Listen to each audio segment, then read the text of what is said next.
Oke, selamat malam. Assalamualaikum warahmatullahi wabarakatuh. Salam sejahtera bagi teman-teman semua. Selamat datang di CSGS Discussion Series.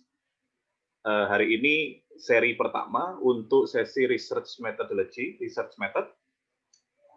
Diskusi ini sebetulnya bukan sesuatu yang baru di CSGS, kita sudah punya banyak diskusi dan sifatnya diskusinya adalah diskusi-diskusi ringan, walaupun kita akan mencoba membawanya ringan, walaupun topiknya biasanya agak berat-berat, tapi kita akan mencoba membawanya ringan.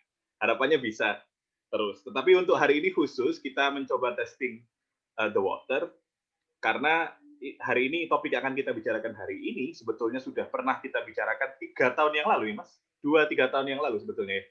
4 sampai 5 4 tahun, malah 4 tahun yang lalu. Jadi dulu CSGS itu pernah punya workshop series. Kita sempat melaksanakan 3 kali ya Mas, 2 atau 3 kali ya berarti. Dulu, namun karena satu dan lain hal, akhirnya karena Mas Hadi juga pergi melanjutkan kuliahnya, jadi akhirnya sempat terhenti. Nah, rencananya tahun ini kita akan mengembalikan lagi workshop series itu, jadi nanti akan ada serial workshop dari CSGS yang bisa diikuti oleh teman-teman HI UNER, S1, S2, dan nanti mungkin juga akan kita buka untuk umum berkaitan dengan metodologi terkait dengan kemampuan riset teman-teman. Nah, diskusi hari ini itu bukan workshopnya, karena workshopnya nanti nggak akan cukup kalau hanya 1 sesi 1 jam setengah. Workshopnya nanti kita akan laksanakan mungkin beberapa bulan lagi, nanti mungkin ada announcement dari kami, kalau teman-teman tertarik nanti bisa mengikuti workshopnya atau tetap dipantau di CSGS, di sosial media CSGS, nanti akan ada informasi. Workshopnya nanti akan berkaitan dengan research methodology. Nah, hari ini kita akan membicarakan itu sejenak, mendiskusikan tentang teaser lah, spoiler teaser terkait dengan apa yang akan kita workshopkan. Jadi harapannya nanti dari diskusi ini teman-teman yang sebelumnya nggak ngerti bisa menjadi lebih bingung lagi. Nah, karena dari diskusi ini bingung, nah akhirnya teman-teman harus ikut workshop. Nah, itu tujuannya itu. Tujuannya sebetulnya itu. Makanya kita mengundang yang pertama Mas Ari, yang paling berat, discourse analysis ini topik yang sangat berat sekali. Apalagi, aku nggak tahu ya, ini teman-teman yang hadir, kalau teman-teman semester 6, semester 7, atau teman-teman S2, mungkin sedikit familiar dengan istilah ini. Tapi kalau ada teman-teman yang belum mengambil metodologi analisis HI, dikenakan discourse analysis, pasti akan bingung. Nggak apa-apa, warningku adalah nggak apa-apa, teman-teman yang nggak ngerti tentang discourse analysis, nggak apa-apa, ikuti aja diskusinya. Pasti akan ada 1-2 ilmu yang nyantol. Kalau nggak nyantol, lah nanti silakan ditunggu workshopnya. Teman-teman bisa ikut di workshop yang akan kita selenggarakan.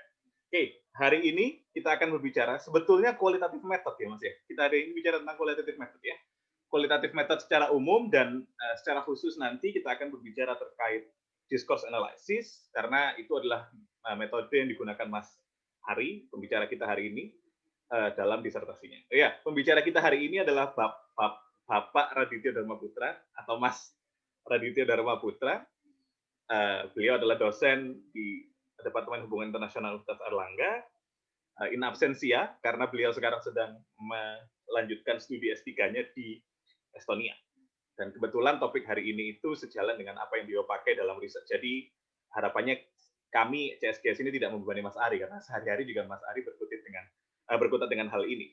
Dan harapannya juga Mas Ari bisa memberikan insight kepada kita sedikit tentang apa sih qualitative method itu dan apa spesifiknya nanti apa itu discourse analysis.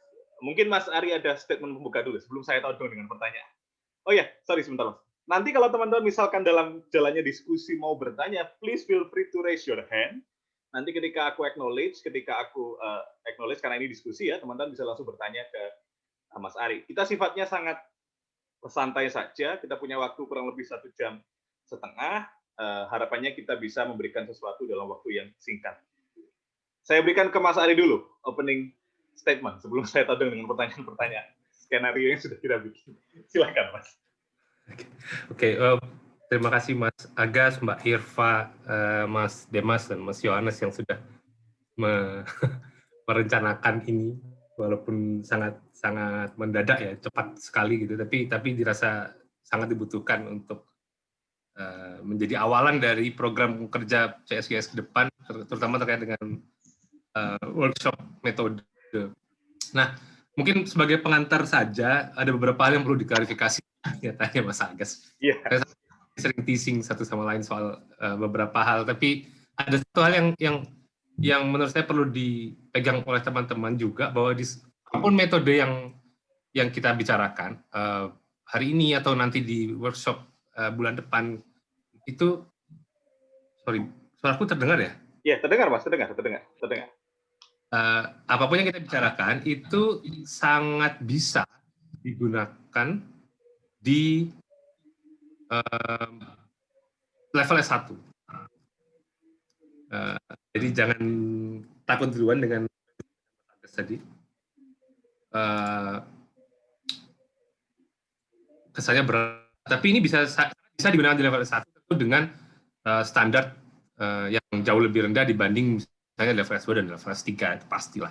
Tapi prinsip dasarnya selalu bisa dipakai di semua level dan bisa sangat membantu apa yang akan teman-teman lakukan baik itu dalam penelitian atau juga tidak hanya itu dalam cara berpikir dan cara merespon apa yang sedang terjadi di sekitar kita. Menurutku itu sih Mas Agus. Jadi tidak hanya untuk penelitian saja sebetulnya, ini juga terkait dengan cara kita berpikir, cara kita memproses data, cara kita melihat fenomena dan mengambil kesimpulan dari sebuah fenomena. Itu gambar besarnya.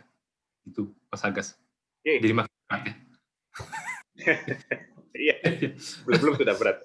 Ya, terima kasih Mas Radit. Memang betul tadi kata Mas Radit. Oh, satu lagi boleh nggak? Oh, ya, boleh. 5 juga satu boleh. lagi. Kita membicara. Satu lagi, lupa saya. Kebetulan nanti ke depan, kebetulan aku nggak tahu teman-teman yang ada di sini dari mana, dari semester berapa, apakah semua dari mana, aku nggak ngerti. Tapi karena terus terang aku sudah nggak kenal dengan angkatan di bawah 17 ya, belum sempat mengajar juga. Tapi nanti di semester pada berapa ya itu? Pada 4 ya kalau tidak salah, ada kuliah pada 4 ya. Semester 5 atau semester 6. Yang judulnya nanti metode riset dalam hubungan internasional. Itu salah satu kuliah pilihan yang bisa diambil mulai mungkin tahun 2022 atau 2023 ya. Akan bisa diambil, dan di dalamnya ada praktek metode yang salah satunya yang mungkin akan saya jelaskan di sini beberapa poinnya, tapi nanti akan ada mata kuliah khusus untuk itu di tahun-tahun ke depan, sehingga ini bisa juga jadi pengantar kalau nanti teman-teman tertarik untuk memakai salah satu metode dalam gitu. Oke. Ya, yang ngajar Bapak Radit juga ya?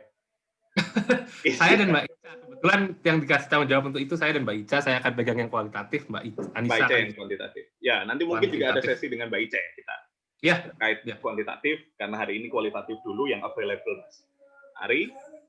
Jadi kita todong dulu. Karena saya lebih tidak banyak kerjaan, kira-kira begitu ya, kalau Mbak Ica banyak kerjaan. Saya emang first world country dengan third world country berbeda. Ya, oke. Kita akan masuk ke topiknya hari ini. Sebetulnya dari tadi kita sudah ngomong, kita sudah berbicara tentang itu, tetapi kita mulai dulu dari sesuatu yang basic. Kadang-kadang tadi karena Mas Ari menyinggung bahwa apa yang kita bicarakan hari ini tidak hanya berguna untuk riset, tapi juga tentang bagaimana kita dealing dengan kehidupan kita sehari-hari, menjawab pertanyaan, berlogika. Nah, lantas Mas, saya rasa sebelum kita masuk kualitatif, apa bedanya metode dan metodologi? Karena gini, enggak, kenapa? Karena itu menurut saya bukan harus clear dulu di depan. Karena sebelum kita ngomong discourse analysis yang detail nanti, kita harus berangkat dulu dari sesuatu yang simple, metode dan metodologi. Mungkin pertanyaan ini juga teman-teman banyak yang nggak ngerti kenapa kok harus ditanyakan di depan. Tapi memang itu perlu ditanyakan di depan dulu. Karena nanti rancu, kalau kita tidak bicara dulu apa itu metode dan metodologi, rancu di belakangnya. Dan ini banyak kejadian di senior. Kalau teman-teman mahasiswa 1 di senior-senior, itu banyak permasalahan terkait itu. Mungkin Mas Radit bisa sharing pemahaman Mas Ari. Nanti kita tanya juga Mbak Ica. Karena mungkin cara pandangnya berbeda mungkin. Kualitatif dan kuantitatif dalam memahami. Okay. Silakan Mas Ari. Thank you Mas Agus. Ini pertanyaan yang selalu ditanyakan oleh dosen saya dulu di kelas metodologi, dan hanya dosen saya tapi dosen kita di kelas metodologi. Saya sempat mengajar bersama beliau juga di kelas metodologi dan analisis Pak Joko Sulistyo. Bedanya metode dan metodologi. gampangnya begini mungkin ya, saya akan mencoba membuatnya menjadi sederhana. Ketika dihadapkan misalnya ada pernyataan Presiden Jokowi, pidato nih 1 halaman, atau pidato perpisahannya Donald Trump. Saya sudah nggak mau sebut presiden karena hari ini sudah ganti. Jadi pidato officially sejam lagi dia. Belum. Pidato perpisahannya Trump tadi malam atau tadi kemarin itu dia pidato panjang sekali. Kalau dibikin transkrip itu mungkin ya jadi beberapa halaman. Pertanyaan lanjutannya, terus kalau sudah punya halaman-halaman itu mau diapakan? Itu pidato. Pernyataan Jokowi atau pernyataan Bu Menteri Luar Negeri, teman-temannya mau skripsi misalnya, atau pernyataan Presiden Rusia Vladimir Putin, atau pernyataan Perdana Menteri UK Boris Johnson, itu mau diapakan gitu? Pernyataan sepanjang itu, apa cuman mau dikutip-kutip terus dimasukkan skripsi? Biasanya yang terjadi begitu. Tapi yang seharusnya dilakukan adalah mencoba memahami, menganalisisnya, mencoba memaknai apa sebetulnya dimaksud misalnya, tapi dengan cara yang bukan cuma kita baca, kita kutip 1 kalimat lalu kita jadikan pembenar gitu ya, tapi dengan cara yang sistematis, dengan cara yang sudah pernah dilakukan orang sebelumnya, dengan cara yang ada dasar-dasar filosofis maupun dasar-dasar konseptual. Jadi kira-kira metode itu adalah cara kita untuk memahami fenomena, cara kita menganalisis sesuatu. Atau kalau dalam kasus saya, cara saya untuk menganalisis pidatonya Putin. Pidatonya Putin ini mau diapakan, gitu kan? Saya udah punya kumpulan pidatonya Putin dan Perdana Menteri Luar Negeri Sergei Lavrov, sekitar 90 pidato dari tahun 2012. Terus mau diapakan tuh 90 pidato?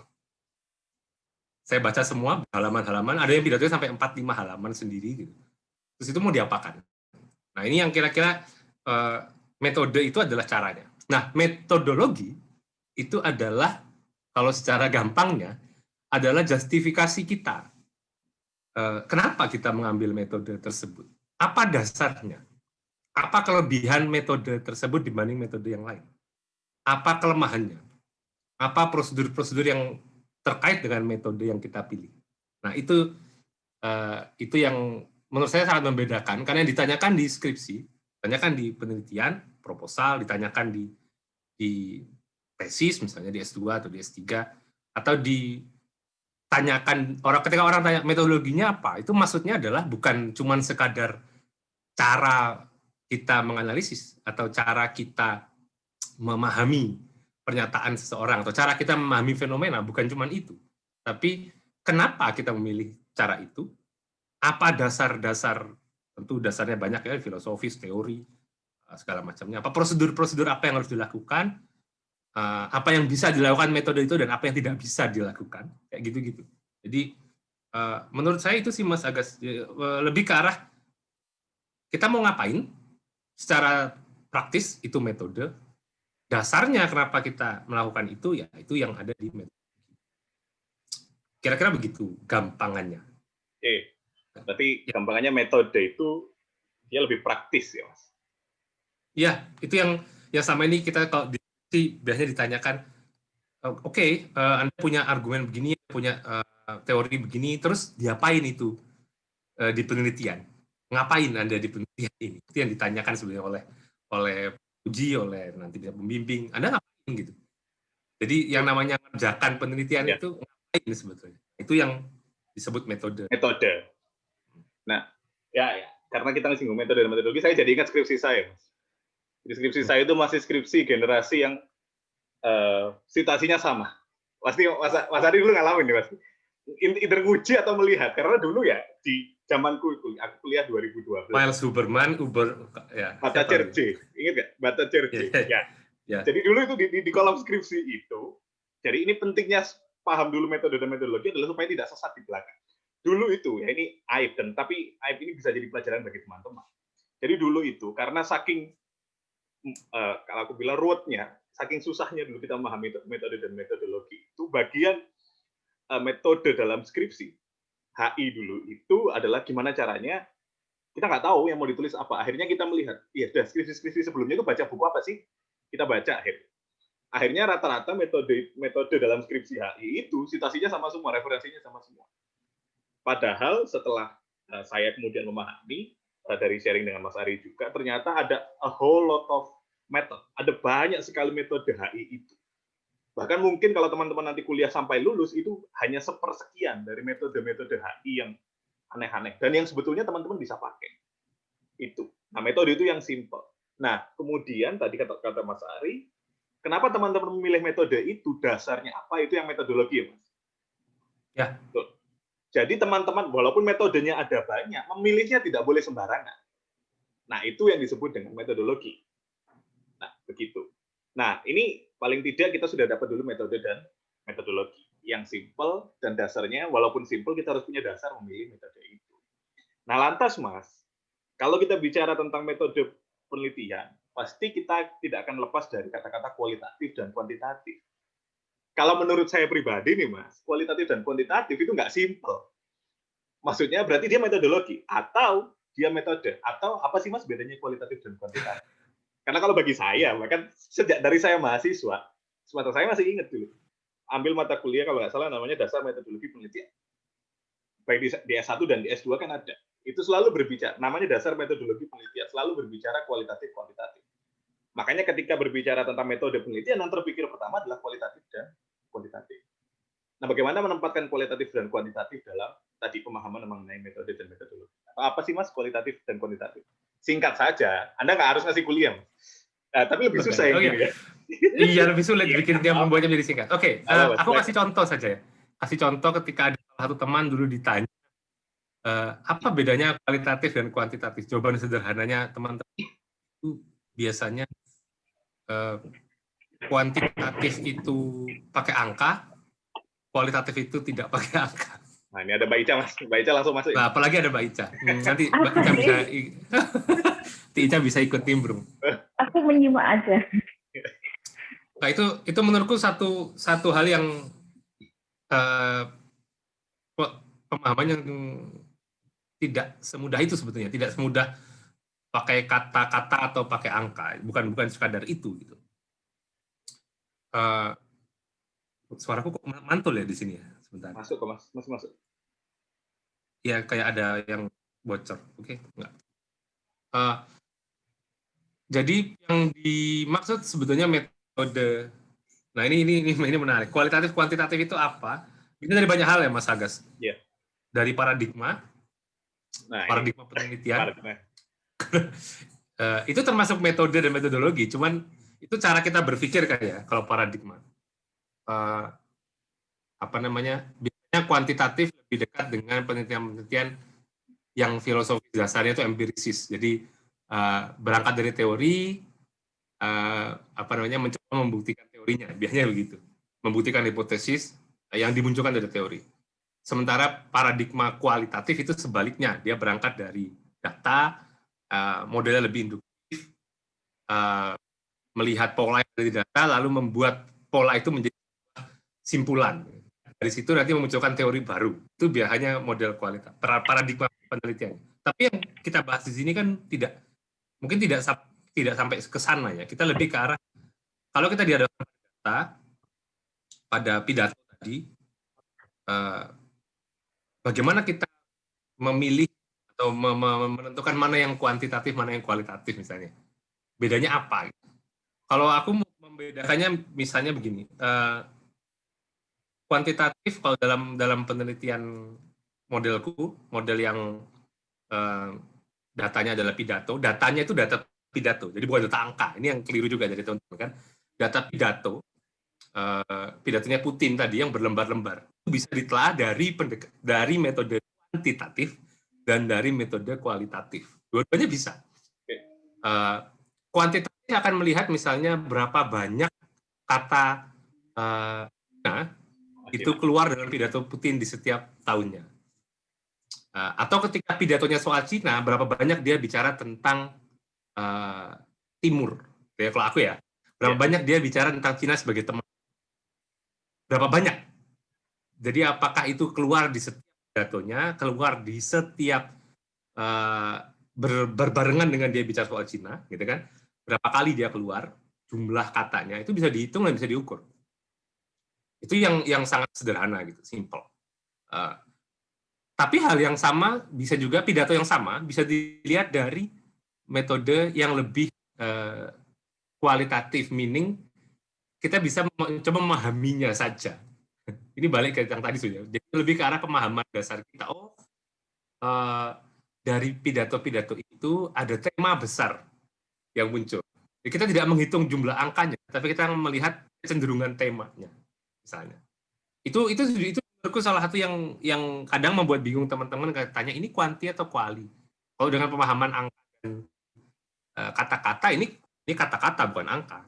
Tapi tanya dia bisa dipakai dua-duanya. Yang satu akan melihat kita coba melihat dari teori yang ada, teorinya bilang kalau Cina ini adalah rival misalnya kan ya. Berarti Putin akan siapa paling ngomong soal Cina, dia akan ngomong tentang Cina sebagai entah itu sebagai rival di kawasan.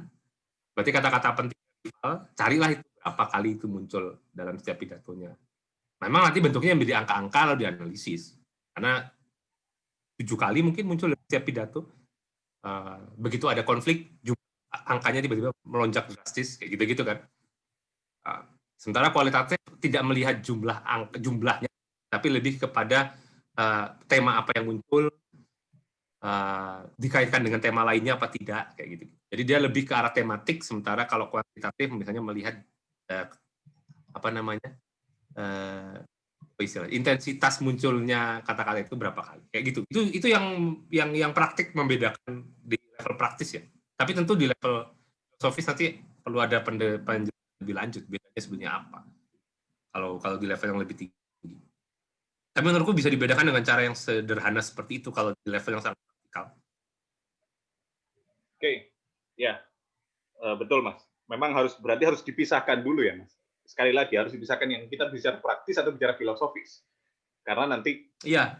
Ya, maksudnya kita menyebut penting untuk menurutku penting sekali untuk memisahkan metode analisis kualitatif dan metode analisis kuantitatif dan paradigma penelitian kuantitatif dan kualitatif. Ini agak terminologinya agak tidak bagus sih. Karena biasanya kalau di buku-buku luar sekarang istilahnya bukan kuanti-kuali lagi kalau soal paradigma itu empirisis atau interpretif. Istilahnya. Tapi kalau di Indonesia jadinya kesannya masih kualitatif kuantitatif. Kita terlalu sederhana memaknainya padahal bukan itu yang dimaksud. Oke. Tapi Mas, pertanyaannya kemudian karena mungkin di sini banyak teman-teman mahasiswa S1, S2. Kalau kita berbicara tentang skripsi, sesungguhnya kita sedang berbicara yang metode. Atau berbicara juga sebetulnya terkait filosofi. Kalau di skripsi atau di tesis nih, Mas. Misalkan. Atau dua-duanya? Sebetulnya dua-duanya. Tapi yang paradigma itu selesai di pertanyaan penelitian sebetulnya. Ketika teman mulai bertanya, pertanyaan ala kuantitatif dengan pertanyaan ala kualitatif itu sangat berbeda. Jadi misalnya ya, pertanyaan bagaimana Putin merespon atau bagaimana Putin memaknai rising-nya Cina, bagaimana Rusia memaknai rising-nya Cina, itu pertanyaan yang tidak akan pernah bisa dijawab oleh pendekatan dan paradigma kuanti. Beda cara melihatnya. Sementara pertanyaan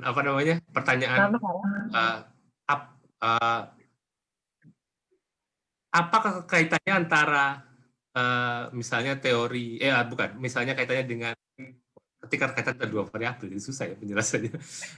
Apa jawab pertanyaan itu? Kalau kuanti biasanya pertanyaannya terkait dengan korelasi sama kausalitas. Oh ya, betul. Oke, berarti bagaimana pengaruh X terhadap Y? Bagaimana pengaruh A terhadap Y? Ya. Sejauh mana dia terkait kayak gitu. Apakah memang benar si A ini cuma mempengaruhi B aja atau mereka ada hubungan kausal? Enggak, ini berarti itu saling mempengaruhi kayak gitu. Nah, itu ya. Benarkah atau bagaimana cara pandang Jokowi mempengaruhi politik luar negeri? Ya, itu sebetulnya paradigmanya kuanti. Kuanti. Sementara kalau pertanyaannya, pertanyaanku kayak seberapa jauh Hallyu itu bisa mempengaruhi economic growth, itu jelas kuanti. Ya, itu jelas kuanti. Nah, oke. Belum terjawab Mas tadi Mas. Jadi baru paradigmanya tadi. Oh iya, Dua-duanya. pertanyaan Metodenya- dua-duanya. Kalau metode justru yang cuman problemnya biasanya di level metode itu dua-duanya pun bisa dilakukan. Misalnya pertanyaannya, kalau pertanyaannya bagaimana Putin atau bagaimana Rusia memahami pricing-nya China, itu biasanya sudah jelas bahwa paradigmanya kuali atau interpretif ya.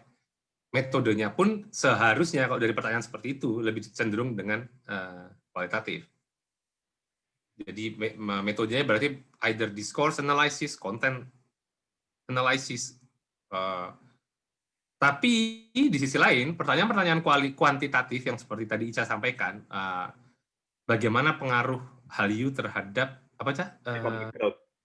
economic growth Korea Selatan? Itu bisa didekati dari apa namanya? Kuantitatif, seperti yang dilakukan Ica. To some extent bisa juga didekati dari pendekatan kualitatif, tentu nanti dengan konsekuensi pertanyaan turunannya akan berbeda gitu ya. Misalnya dia bisa melihat prosesnya. Ada metode yang namanya proses tracing kan, melacak sebetulnya pengaruh itu dilacak dari proses selama ini. Apakah prosesnya itu berurutan? Misalnya ada peningkatan intensitas penyebaran budaya Korea misalnya, diikuti dengan perubahan kebijakan pemerintah gitu biasanya. Ya, jadi apakah dia selalu berurutan? Itu dilihat prosesnya, dilacak ke belakang 20-30 tahun ke belakang, dilacak apakah selalu berurutan. Itu metodenya kualitatif, dia tidak melihat secara statistik ada korelasi apa tidak antara naiknya antara Hallyu dengan peningkatan ekonomi, tapi dia mencoba melacak prosesnya, apakah prosesnya selalu menunjukkan ada setiap kali A naik, B juga naik kayak gitu. Jadi cara melacaknya beda. Itu aja sih sebetulnya.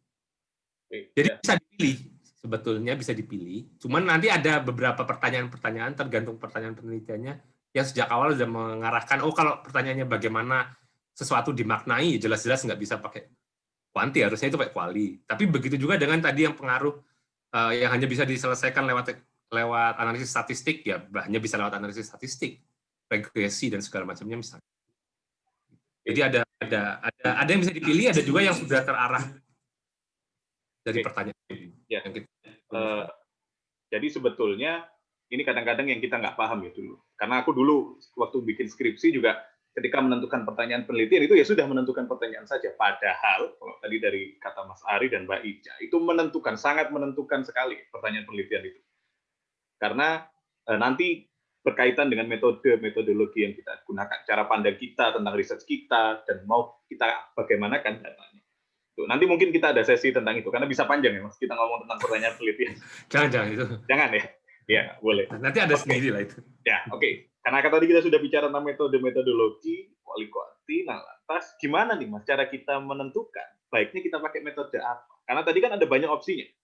Pintunya tuh sangat banyak. Bayangan saya dulu, pertama saya memahami metodologi, kalau dari awal pertanyaannya itu, maka cuma ada satu koridor, cara menjawabnya seperti ini. Dulu, ini bayangan saya dulu ketika masih mahasiswa. Ternyata tidak semudah itu. Ya mungkin bisa semudah itu, tetapi lantas memilih metode itu juga ada cara-caranya. Tidak sembarangan kita bisa menentukan metode yang mau kita pakai. Nah itu ada nggak Mas guidance-nya atau kisi-kisinya? Kan bagaimana cara kita memilih metode yang kita gunakan? Ya saya tahu ini mungkin nggak bisa dijawab dalam satu sesi, tapi ya sudah. To be honest ya, sebetulnya metode itu, mungkin nanti Ica dan teman-teman yang lain bisa komentar juga ya, metode itu tidak ini. Ada dua cara melihatnya, ini yang agak repot ya. Ada yang bilang bahwa metode itu ditentukan oleh pertanyaan dan ditentukan oleh teori yang kita pilih. Pertanyaannya tadi misalnya bagaimana hubungan antara Hallyu dan peningkatan ekonomi, atau dalam konteksku bagaimana hubungan antara identitas Rusia dengan kebijakan luar negerinya, misalnya gitu ya. Itu bisa ditelaah dari dua metode kan. Identitas bisa aku operasionalkan gitu, aku tentukan definisinya, lalu aku bikin analisis statistik pun bisa kalau mau. Tapi yang menentukan lanjutannya adalah pilihan teorinya. Kalau kita sudah punya pertanyaan, teori yang bisa menjawab itu kan banyak ya, tidak hanya satu. Tapi yang kita pilih kan sebetulnya yang kadang pilihan teori kita itu berdasarkan preferensi kita personal, berdasarkan cara pandang kita, bahwa kita misalnya ya, kenapa ada guyonan, oh saya realis, saya konstruktivis, itu karena cara kita melihat persoalan sangat berbeda. Dan itu biasanya ngefek nanti. Kalau pertanyaannya sama diajukan ke orang realis dan orang konstruktivis, cara mereka melihat akan berbeda. Cara mereka melihat akan berbeda, metode penelitiannya berbeda, cara mereka menganalisis data berbeda. Nah, data yang mereka ambil juga akan beda. Nah, menurutku itu salah satu cara melihat. Jadi, teori itu akan mengarahkan metodenya ke arah mana, paradigma teorinya akan menentukan kira-kira kita lebih dekat dengan kuanti atau kuali. Bahkan konstruktivis pun bisa menjadi kuanti. Kalau ternyata dia ambil konstruktivisnya yang lebih positivis dan segala macamnya. Jadi, itu salah satu cara. Kalau aku ambil teorinya, ini aku pakai contoh kasusku aja ya. Aku bicara soal identitas dan politik luar negeri. Konstruktivisme, poststrukturalis, tapi konstruktivisnya yang radikal. Jadi konstruktivis modelnya Hansen siapa namanya, oleh Weber dan teman-teman, yang lebih melihat cara memahami sesuatu daripada relasi kausal. Sementara ada konstruktivis yang modelnya Tethoff misalnya, dan teman-teman di buku terakhirnya 2016 itu malah mencoba untuk menghitung secara statistik identitas itu diukur. Dia mencoba melakukan itu dan itu bisa dilakukan. Lagi-lagi karena aku nggak pakai teorinya, ya aku pakai teori yang lain, jadi akhirnya teorinya lebih dengan yang kualitatif. Jadi itu satu cara. Ikuti apa yang disampaikan teorinya dan konsisten. Ya. Teorinya kualitatif dan sangat interpretif, ya diikuti. Jangan tiba-tiba diubah menjadi kuanti dan positivis, nggak bisa. Jadi kalau teman-teman pakai meneliti tentang Uni Eropa, kenapa suatu negara memilih untuk patuh pada rezimnya? Aku ingat ada satu anak yang aku lupa siapa, yang sempat berdiskusi itu tanya tentang metode, tentang skripsinya, lalu dia tanya, ini dilihat dari teori apa gitu ya? Ya bisa dari banyak hal. Kenapa negara patuh pada perintah Uni Eropa? Kenapa negara patuh pada kesepakatan? Kan bisa dari banyak hal ya. Dan ketika dia masuk dari norms, international norms, ya resiko lanjutannya, konsekuensi dari pilihan itu dia tidak bisa lihat yang tadi, yang berdasar analisis statistik dan positivis tadi. Dia akan melihatnya pasti dari analisis yang lebih kualitatif. Jadi itu satu opsi, mengikuti paradigma teorinya. Tentu ada argumen lain, tapi menurutku itu yang aku bisa sampaikan yang itu. Mungkin yang lain punya pandangan yang berbeda ya. Itu juga bisa sih. Selain itu kalau menurut juga kayak terserah kita. Mas Adik kan tadi sudah bilang, kedengaran nggak sih? Diputus-putus nggak sih? Dengar kok Mbak. Jelas kok. Ya. Jadi tadi bilang mengukur kenapa sih orang bisa patuh kepada negara bisa patuh kepada Uni Eropa itu kan mengukur semacam compliance atau kepatuhan. Nah itu juga tergantung kitanya sebenarnya mau membawa riset itu kemana. Karena anak HI kan biasanya ingin ngelihat ini kebijakan A ini kira-kira implementasinya seperti apa ya. Maksudku mereka ingin mengevaluasi suatu kebijakan luar negeri atau mengevaluasi apakah peraturan-peraturan di organisasi internasional itu cukup untuk membuat negara patuh misalnya kayak gitu. Jadi itu tergantung dia mau membawa ini kemana, karena itu bisa dibawa ke dua arah, mau dia mau kuantitatif atau dia mau kualitatif. Karena banyak skripsi yang aku lihat terus dia bilang ingin mengukur efektivitas polisi sebuah kebijakan, atau dia ingin mengukur tingkat kepatuhan negara. Yang tergantung dia mau dibawa kemana. Dia nggak bisa pengen pakai teori misalnya OI yang untuk mengukur efektivitas secara kuantitatif, yang seharusnya dia ada data kuantitatif yang berarti ada angka-angkanya, tapi ternyata dia analisisnya dibikin kualitatif. Jadi skripsinya jadi tidak convincing gitu. Kamu dapat ini dari mana? Karena seharusnya indeks kepatuhan itu bisa diukur harusnya bisa dengan angka. Itu sesuatu yang tangible gitu seharusnya. Beda sama kualitas, kalau dia mau dibuat kualitatif memang bisa interpretif, tapi kalau misalnya dia mengukur sesuatu dengan indeks atau dengan angka atau ada ukuran yang penting, itu pasti harus tangible. Nggak bisa cuma sekedar menginterpretasikan berdasarkan subjektivitas kita sih sebenarnya. Ya, oke, betul poin dari Mbak Ica dan Mas Ari tadi. Yang saya tangkap sih terkait metode dan metodologi itu konsistensi. Tadi Mas Ari menekankan di terakhir itu yang penting. Dan kadang-kadang memang untuk konsisten itu susah, ya betul. Untuk konsisten itu susah. Tetapi itulah pentingnya kenapa teman-teman nanti misalkan dalam mengerjakan skripsi, sebetulnya tidak hanya skripsi dan tesis ya Mas, paper saja juga harus konsisten. Bahwa kemudian dilihat dulu pertanyaan teman-teman, proposisi teori yang teman-teman gunakan, dan tadi mau diarahkan kemana penelitian teman-teman ini, itu harus sejalan, dan nanti itu berujung kepada pemilihan metode-metode yang teman-teman akan gunakan. Ya, nanti kita akan bicara lebih detail dalam workshop, tapi sejauh ini, karena tadi nggak ada yang tanya ya, karena seharusnya teman-teman boleh tanya langsung, ada yang mau tanya nggak sejauh ini, yang mau ditanyakan kepada Mas Ari, atau ada Mbak Ica, dan ada dosen-dosen lain.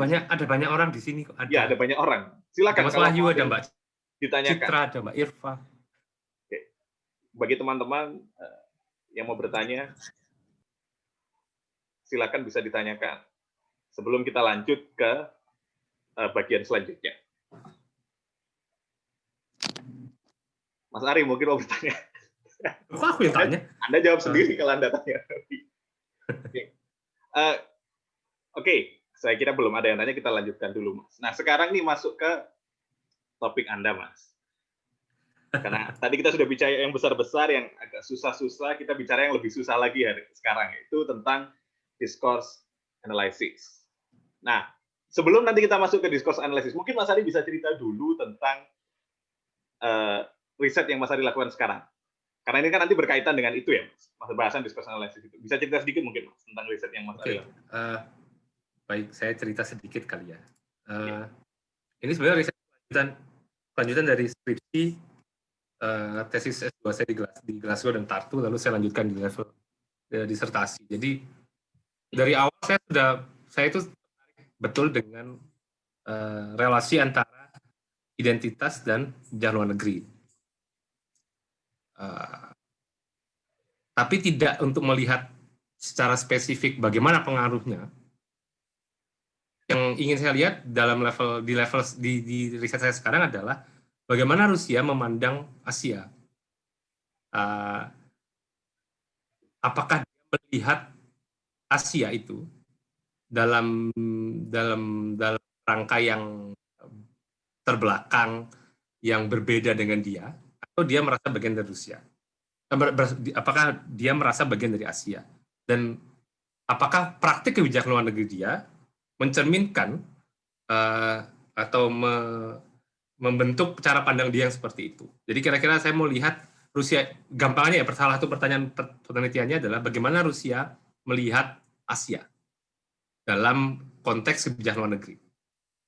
Jadi bukan konteks kultural saja, tapi dalam konteks dia melihat negara-negara Asia itu seperti apa, dia memaknai dalam setiap kebijakannya Asia itu penting apa tidak. Saya mau lihat. Dan karena pertanyaannya seperti itu, maka yang saya lakukan adalah menelaah bagaimana pengambil kebijakan, elit politik, dan foreign policy establishment biasanya apa? Aparatus kebijakan luar negeri. Iya, bukan aparatus sebetulnya. Kalau di Rusia ini agak beda. Jadi bukan hanya aparatus, tapi scholars dan beberapa analis itu adalah bagian dari elit. Foreign policy elites. Bagaimana mereka memandang Asia? Asianya saya pecah jadi beberapa negara, karena yang dimaksud di sini adalah negara sebenarnya. Jadi saya ambil Cina sebagai salah satu kasus besarnya, lalu kasus lainnya adalah yang non-Cina, karena Cina ini terlalu besar untuk dia dijadikan satu kesatuan dengan yang lain. Non-Cinanya ada Asia Tenggara, terutama di situ ada Vietnam dan Indonesia, sementara selain negara ada ASEAN. ASEAN dan APEC sebetulnya. Saya sengaja tidak masukkan Jepang karena Jepang sesuatu yang relasinya dengan Rusia jauh berbeda, jadi itu dikeluarkan dari kasus, dan sangat berbeda memang cara dia melihat, karena ada urusan perbatasan dan segala macam. Tapi kalau yang Asia Tenggara ini cenderung tesis dari pandangan Rusia terhadap Cina.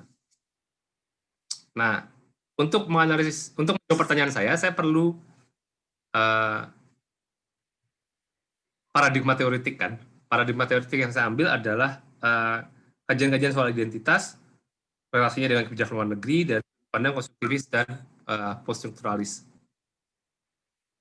Jadi tulisannya Lene Hansen, Ole Wever, David Campbell, Ivan Neumann, dan salah satunya pembimbing saya ya di sini ya, Vyacheslav Morozov, dan teman-teman yang sudah menulis banyak tentang Rusia, identitas, dan Russian foreign policy dari sudut pandang konstruktivis maupun poststrukturalis. Karena sudut pandangnya seperti itu, maka pendekatan yang biasanya digunakan teori-teori itu adalah pendekatan berbasis analisis terhadap diskurs. Atau, diskurs ini kalau dijelaskan jadi panjang, Mas Agus. Ya, harus dijelaskan dulu, Mas. Enggak perlu ya, harus dijelaskan. Sedikit. Nanti memang lebih banyaknya di workshop kita jelaskan, tapi sedikit aja dulu, Mas. Untuk menyamakan persepsi.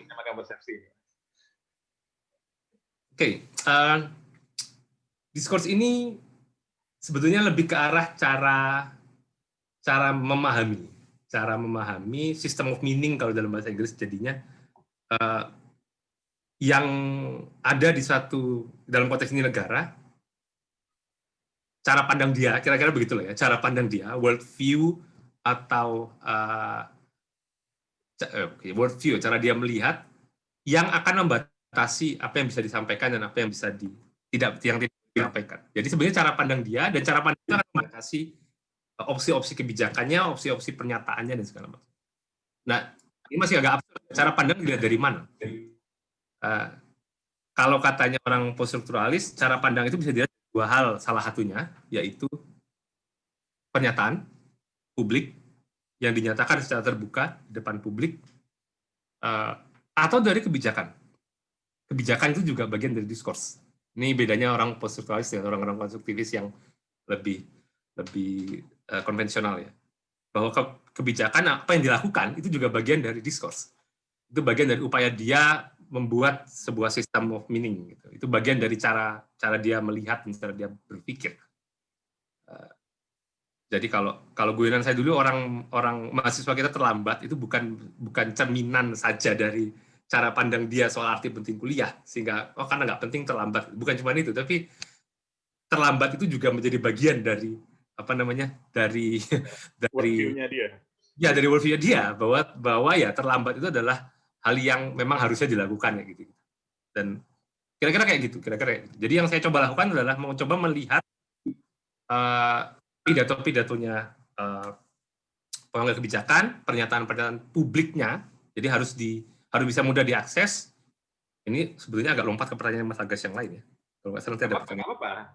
Ya, jadi yang saya lakukan itu mencoba mencari pernyataan-pernyataan publik, karena itu salah satu syarat sumber diskurs itu apa ya. Salah satunya ada pernyataan publik, bisa mudah diakses, bisa dibaca orang kalau bisa dalam bahasa aslinya, dan praktik kebijakannya. Saya juga melihat praktik kebijakan misalnya dalam setiap kali pertemuan apa yang dihasilkan, lalu yang dihasilkan dengan yang disampaikan, biasanya ada pola yang ternyata muncul. Itu yang saya lakukan itu sih, mencoba untuk memetakan itu. Kesannya gampang ya, nggak membuktikan apa sih. Saya tidak berusaha membuktikan argumen, tidak membuktikan hipotesis. Dalam proposal saya tidak ada hipotesis, tidak ada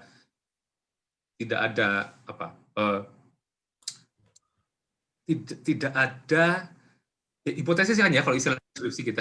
Ya, hipotesis. Ada hipotesis yang coba dibuktikan, karena saya coba ingin melihat bagaimana dia memandang Asia.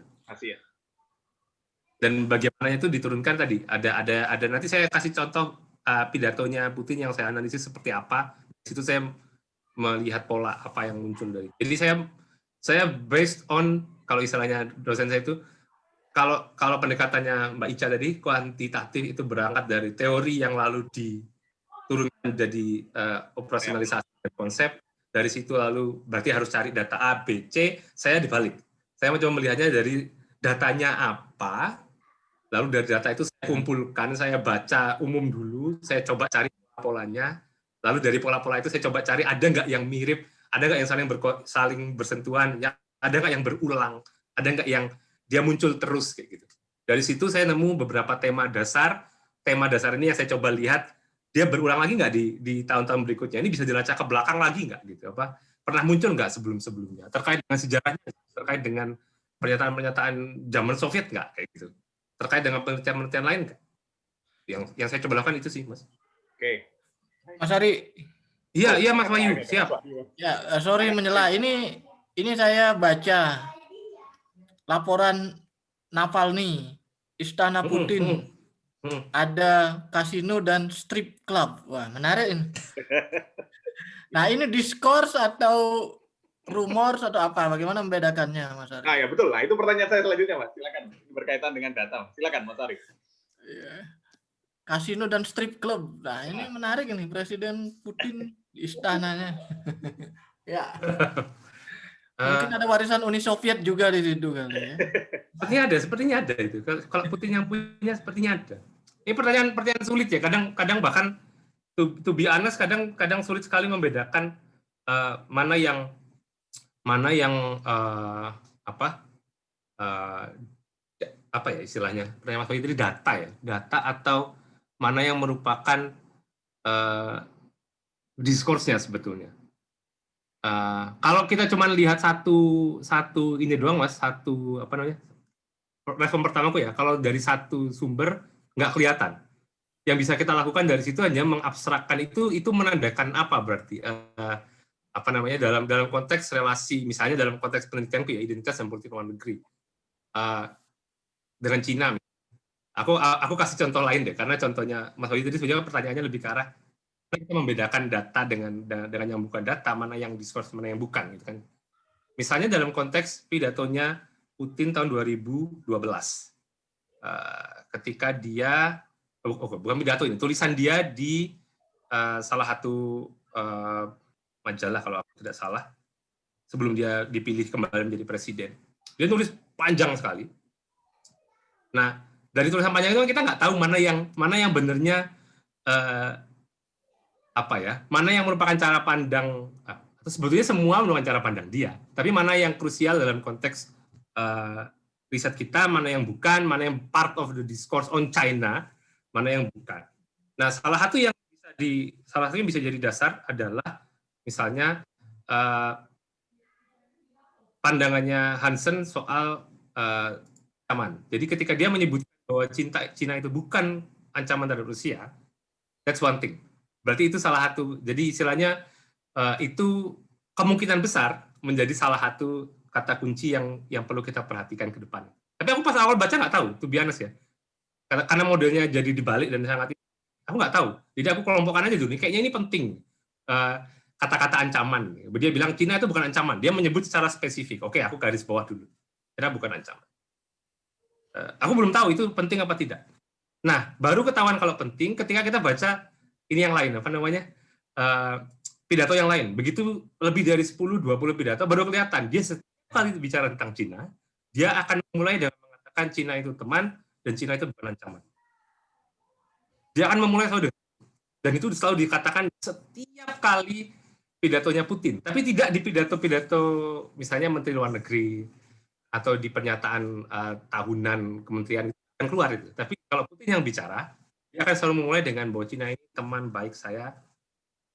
Oke, kesannya kalau orang bakal bisa bilang gini, kebetulan aku baru waktu itu dapat review, jadi aku bilang gini di salah satu artikel tulisanku bahwa bisa saja kalau yang model gini kan sebenarnya bisa dianggap ini doang ya, ya namanya diplomat, pemimpin negara nggak boleh dong bilang Cina itu musuhnya kan gitu ya. Wajar dong dia ngomong kayak gini, ini kan cuma basa-basi diplomatis.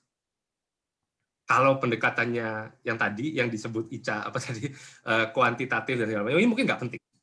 Tapi yang jangan lupa yang dilihat itu adalah pernyataan publik dan itu diskurs yang mau disampaikan. Jadi apapun yang dia sampaikan, kalau itu dikaitkan dengan negara lain, dia menyampaikan secara eksplisit sesuatu hal.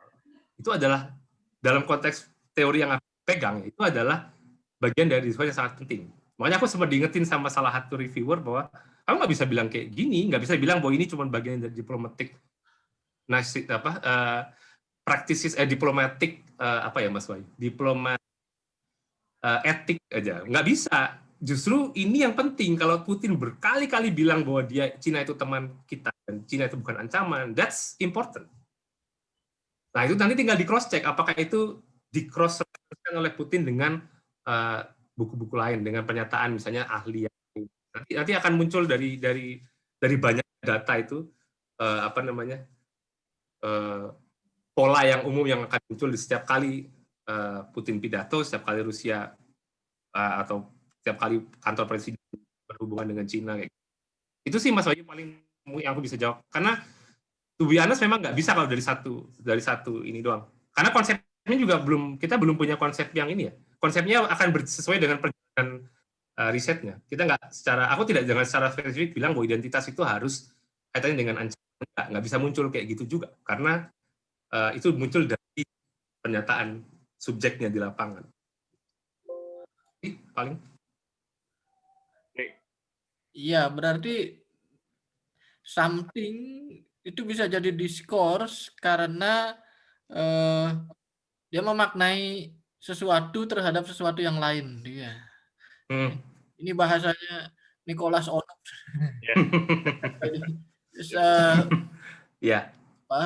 Mean something towards other thing gitu ya.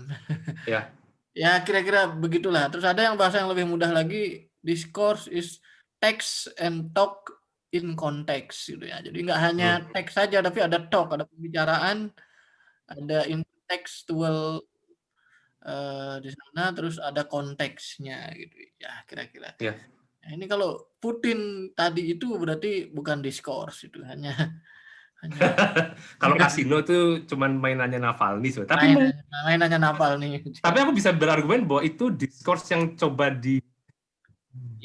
itu diskursnya Navalny. Ya, diskursnya Navalny tentang Putin kan. Tentang Putin, bahwa Putin dalam konteks itu dia sebagai oposisi atau betul. Orang yang diracun sama Putin atau apa gitu. Mungkin diracun secara terbuka. Berjudi sama Putin kali ya dikasih. Enggak tahu. Sudah ditangkap. Ya oke. Thanks. Iya, Mas. Lanjut. Oke, baik. Terima kasih, Mas Wahyu. Ya, kata kunci tadi, saya tertarik dengan kata kunci Mas Wahyu terakhir, bahwa diskurs itu adalah teks dan teks dan talks dalam konteks ya. Tadi itu kata-kata yang menarik dan tentang diskurs. Nah, lantas Mas Ari, karena ini tadi penelitian Anda tentang Rusia dan Asia.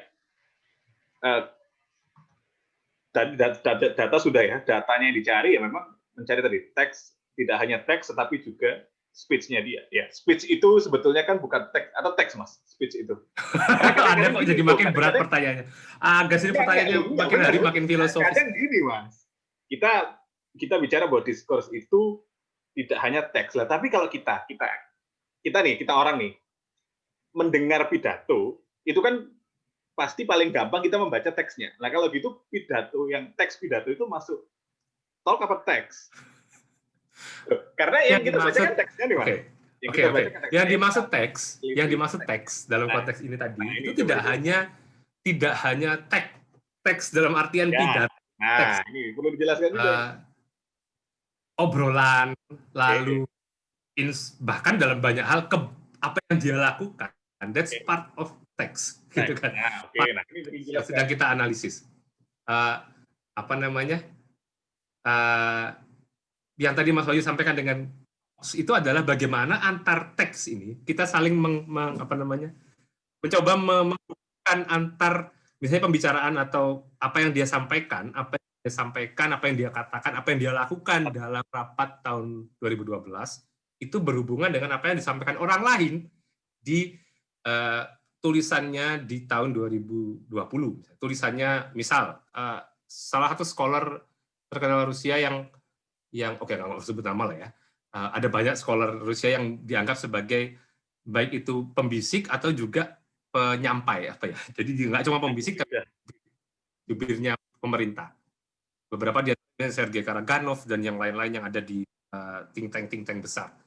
Nah, mereka itu juga akan bikin teks. Yang ini beneran teks. Ya, jadi ini beneran teks, oke. Ilmiah ya. Teks yang dimaknai secara umum kan, artikel ilmiah.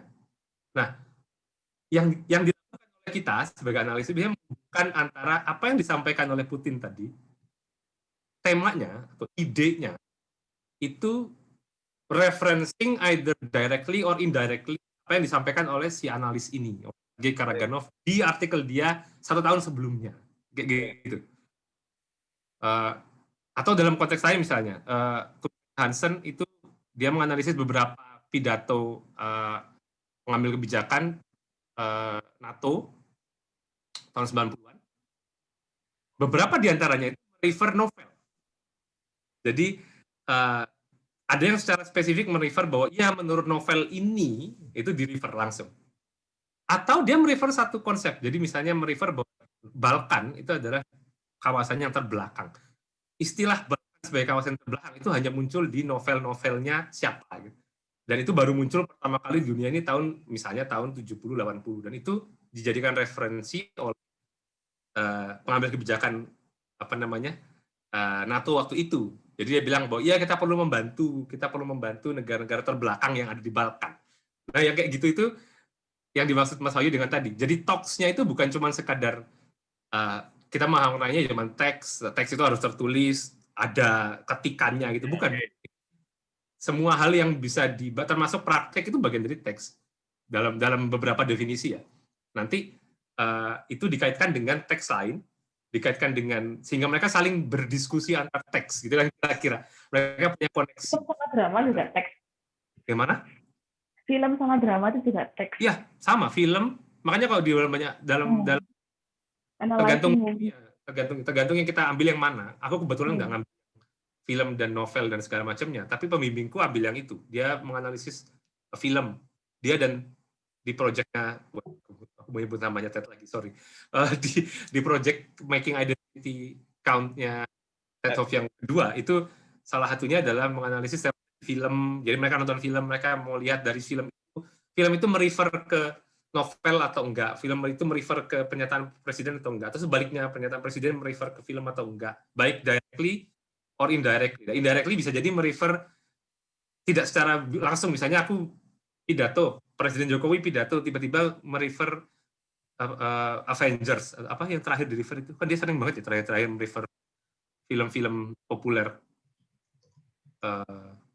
mbok itu Captain America atau apa, dia tidak merefer langsung filmnya, tapi dia menyebut salah satu tokoh atau salah satu apa yang dilakukan tokoh itu gitu ya. Itu udah satu tanda bahwa dia sedang mencoba membangun koneksi antar teks tadi. Nah, yang lebih penting dari itu sebetulnya memahami konteksnya. Nah, yang saya bilang konteks itu baru ada kalau kita sudah tahu. Jadi kita harus tahu secara kultural, kita udah harus tahu penelitian sebelumnya, sehingga kita nemu pernyataan, kita udah punya di sini tuh konteks tadi. Jadi kita udah tahu bahwa kalau Rusia sama China, dalam kasusku ya, dia akan selalu bicara soal ancaman. Kalau tiba-tiba dia ngomong teman, ini satu yang aneh. Jadi di sini udah ada sedikit pemahaman soal konteks. Nggak bisa, blank nanti. Itu, Gas. Oke, baik. Jadi kalau misalkan kita menganalisis Trump dan Fox News yang kadang-kadang nyambung, itu bisa ya menggunakan discourse analysis. Karena kadang Trump kan cuma nonton Fox News, berarti discourse-nya Trump itu isinya hubungannya dengan Fox. Begitu. Iya, kira-kira begitu. Karena begitu. Dia langsung menyampaikan ini kan, direct quote malah biasanya. Direct quote malah, nah iya. Nah, untuk teman-teman, kenapa ini jadi penting kita berbicara tentang teks dan talks dan konteks? Karena nanti hari ini kita bicara tentang discourse analysis. Kalau dulu ada metode lain juga yang teman-teman bisa gunakan, yaitu namanya content analysis. Kalau itu harus literal ya, nggak bisa memahami yang di belakang. Harus yang tertulis yang kemudian kita lihat. Itu Pak Basis yang lebih yang lebih beliau itu sangat expert lah menggunakan content analysis. Ya, kalau yang itu isi Pak Basis ya, Mas, kalau nggak salah. Kalau itu yang isi Pak Basis waktu itu, aku ingat. Nanti mungkin kita akan. Karena nanti mungkin teman-teman bisa lihat artikelnya Pak Basis tahun 2011 ya, 2011. di MKP kan ya? Itu mungkin nanti kita akan juga coba undang Pak Masis kalau beliau berkenan. Kalau itu malah sangat sederhana, dari artikel koran dilihat ada beberapa kali kata ini keluar gitu kan ya. Itu harus ada pidatonya yang tadi. Kadang-kadang kalau di level analisis diskurs tidak hanya pidato. Kemarin aku sempat ikut pelatihan di Singapura, yang dilihat itu adalah video. Video kan nggak ada teksnya. Ya, itu tadi pertanyaan saya. Ya. Teks itu video. Film tadi yang katanya Ica. Bagaimana menganalisis film? Filmnya dianalisis tema apa yang muncul? Pencahayaan filmnya. Kenapa dia selalu sorot? Aku sempat bilang ini. Kenapa setiap kali RT, ini ada satu stasiun medianya Rusia yang government control punya Rusia yang selalu dalam konteks ini adalah melaporkan relasi Rusia-Cina. Jadi dia tuh melaporkan kunjungan Presiden Xi Jinping ke Moskow, kalau tidak salah. Setiap kali dalam setiap laporannya, dalam setiap liputannya, paling tidak dari beberapa video yang aku lihat ya, dia selalu mencoba menyorot cara mengambil videonya itu selalu dari bawah. Jadi setiap kali mau menyorot Putin dan Xi Jinping itu selalu dari sudut pandang Putin dan dari agak ke bawah. Ternyata kalau dianalisis lebih jauh dan didiskusikan dengan dosen yang mengampu metode ininya, workshop itu, kalau begitu disorot dari atas, sama gitu ya, lurus gitu, Xi Jinping itu kan orangnya tinggi besar, sementara Putin itu kan agak pendek. Jadi sangat kelihatan kalau dia tuh kelihatan lebih kecil gitu loh, kelihatan imut-imut kecil ada di belakang. Sementara kalau di sudut dari bawah ngambilnya, itu kesannya Putin tuh jadi besar banget. Gitu guys, waktu itu. Akhirnya itu bisa cara menunjukkan bahwa mereka setara kayak gitu. Nah, ini khas discourse analysis yang gini-gini ya. Ini khasnya discourse analysis. Tuh. Oke, Mas, itu tadi ada pertanyaan ya, itu dari visual and discourse kalau salah. Nah, itu tapi part dari discourse analysis kan, Mas. Salah satu part ya. Oke. Itu tadi ada pertanyaan dari Mbak Dila, Mas, berkaitan dengan tadi Mas Ari kan cerita tentang menentukan negara-negara yang Mas Ari pilih untuk teliti sebagai Asia. Bagaimana lantas memilih variabel agar penelitian kita itu cukup problematis? Itu pertanyaan dari Mbak Dila. Kurang lebih begitu pertanyaan.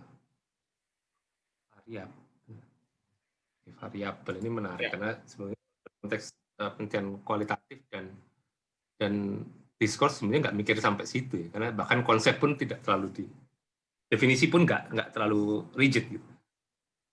Tapi yang penting adalah pemilihan kasus ya berarti ya. Kalau dalam konteks ini aku melihat pemilihan kasus. Pemilihan kasusnya tadi sama tadi bilang. Oke,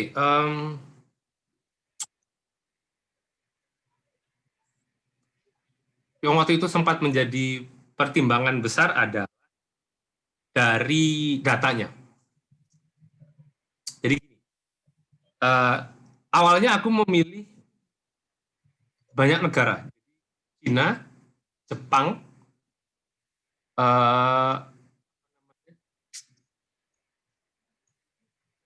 India, lalu Vietnam, Indonesia, ASEAN, APEC. Lalu pembimbingku bilang, oke, this is good enough for the proposal, tapi riset itu harus, ini kan tadi perwakilan Asia, jadi hubungan baik Rusia dengan negara-negara Asia itu bisa dilihat dengan Cina, karena memang hubungannya baik banget, ada strategic partnership di sana, dengan India, lalu dengan Jepang, kalau di yang negara-negara besar. Lalu yang satunya dengan Asia Tenggara. Ada Vietnam, kenapa Vietnam? Karena dia adalah partner historis. Indonesia adalah partner besar, tapi yang seharusnya besar, tapi selama ini nggak pernah ada partnership yang jelas. Nah, yang aku lakukan sesudahnya adalah mencoba menelaah datanya. Ini juga pertimbangan penting yang untuk dipegang teman-teman ya. Ketersediaan data. Itu satu. Ada nggak datanya soal negara-negara itu? Mungkin nggak didapatkan. Jadi akhirnya menjadi ada pertimbangan pragmatisnya. Karena riset itu, kata Pak Dugis, riset yang baik harus selesai. Yeah. Jadi bukan sekadar problematika, tapi mungkin nggak diselesaikan visible nggak untuk dicari datanya? Aku bisa nggak cari data itu? Kalau dengan Cina terlalu banyak banget data soal Cina. Data soal Vietnam dan Indonesia ini sulit. Bahkan sampai detik ini aku berusaha untuk gimana kalau Indonesia dan ASEAN jadi satu ini aja, Indonesia dan ASEAN aja. Vietnamnya agak kesulitan aku cari data.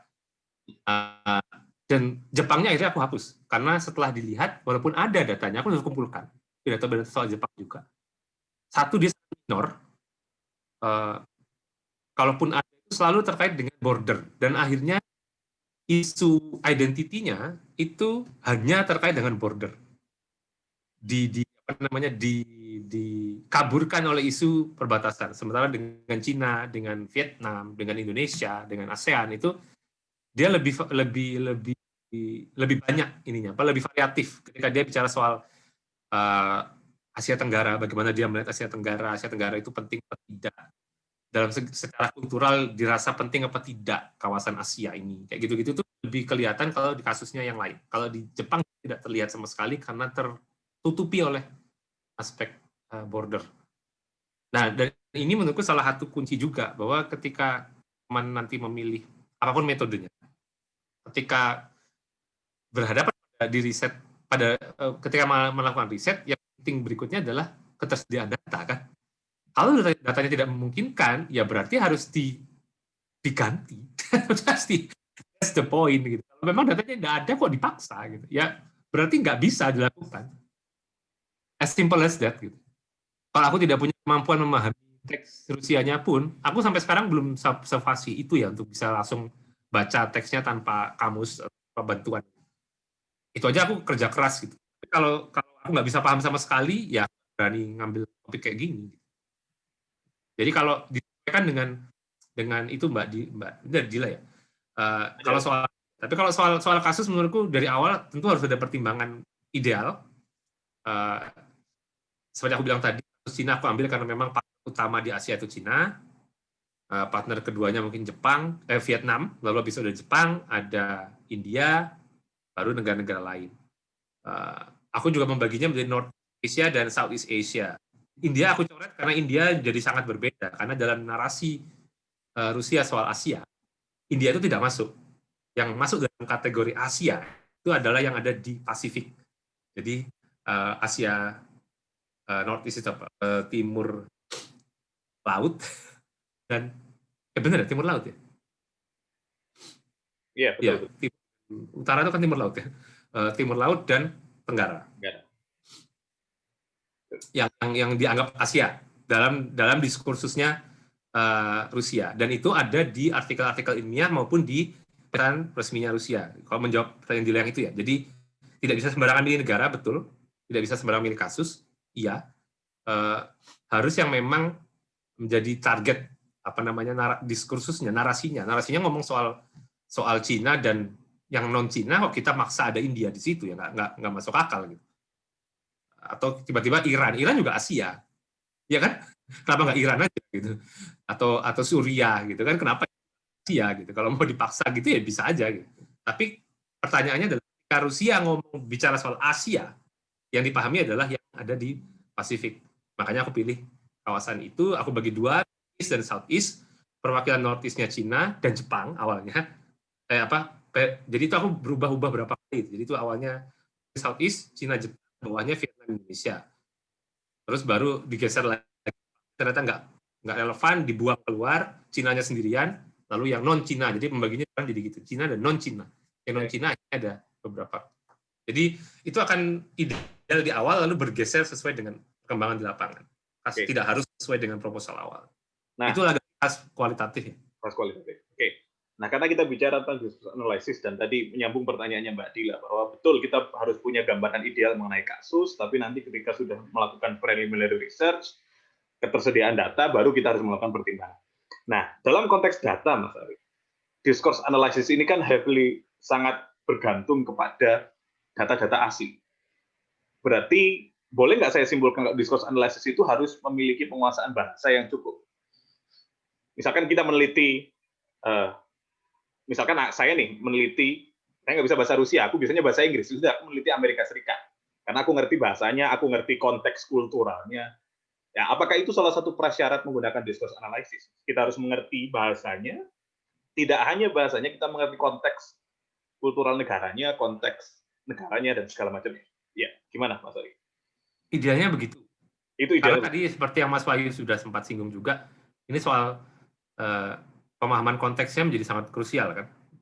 Istilah teman di konteks Rusia mungkin beda dengan teman yang kita pahami di konteks Masyarakat Indonesia. Okay.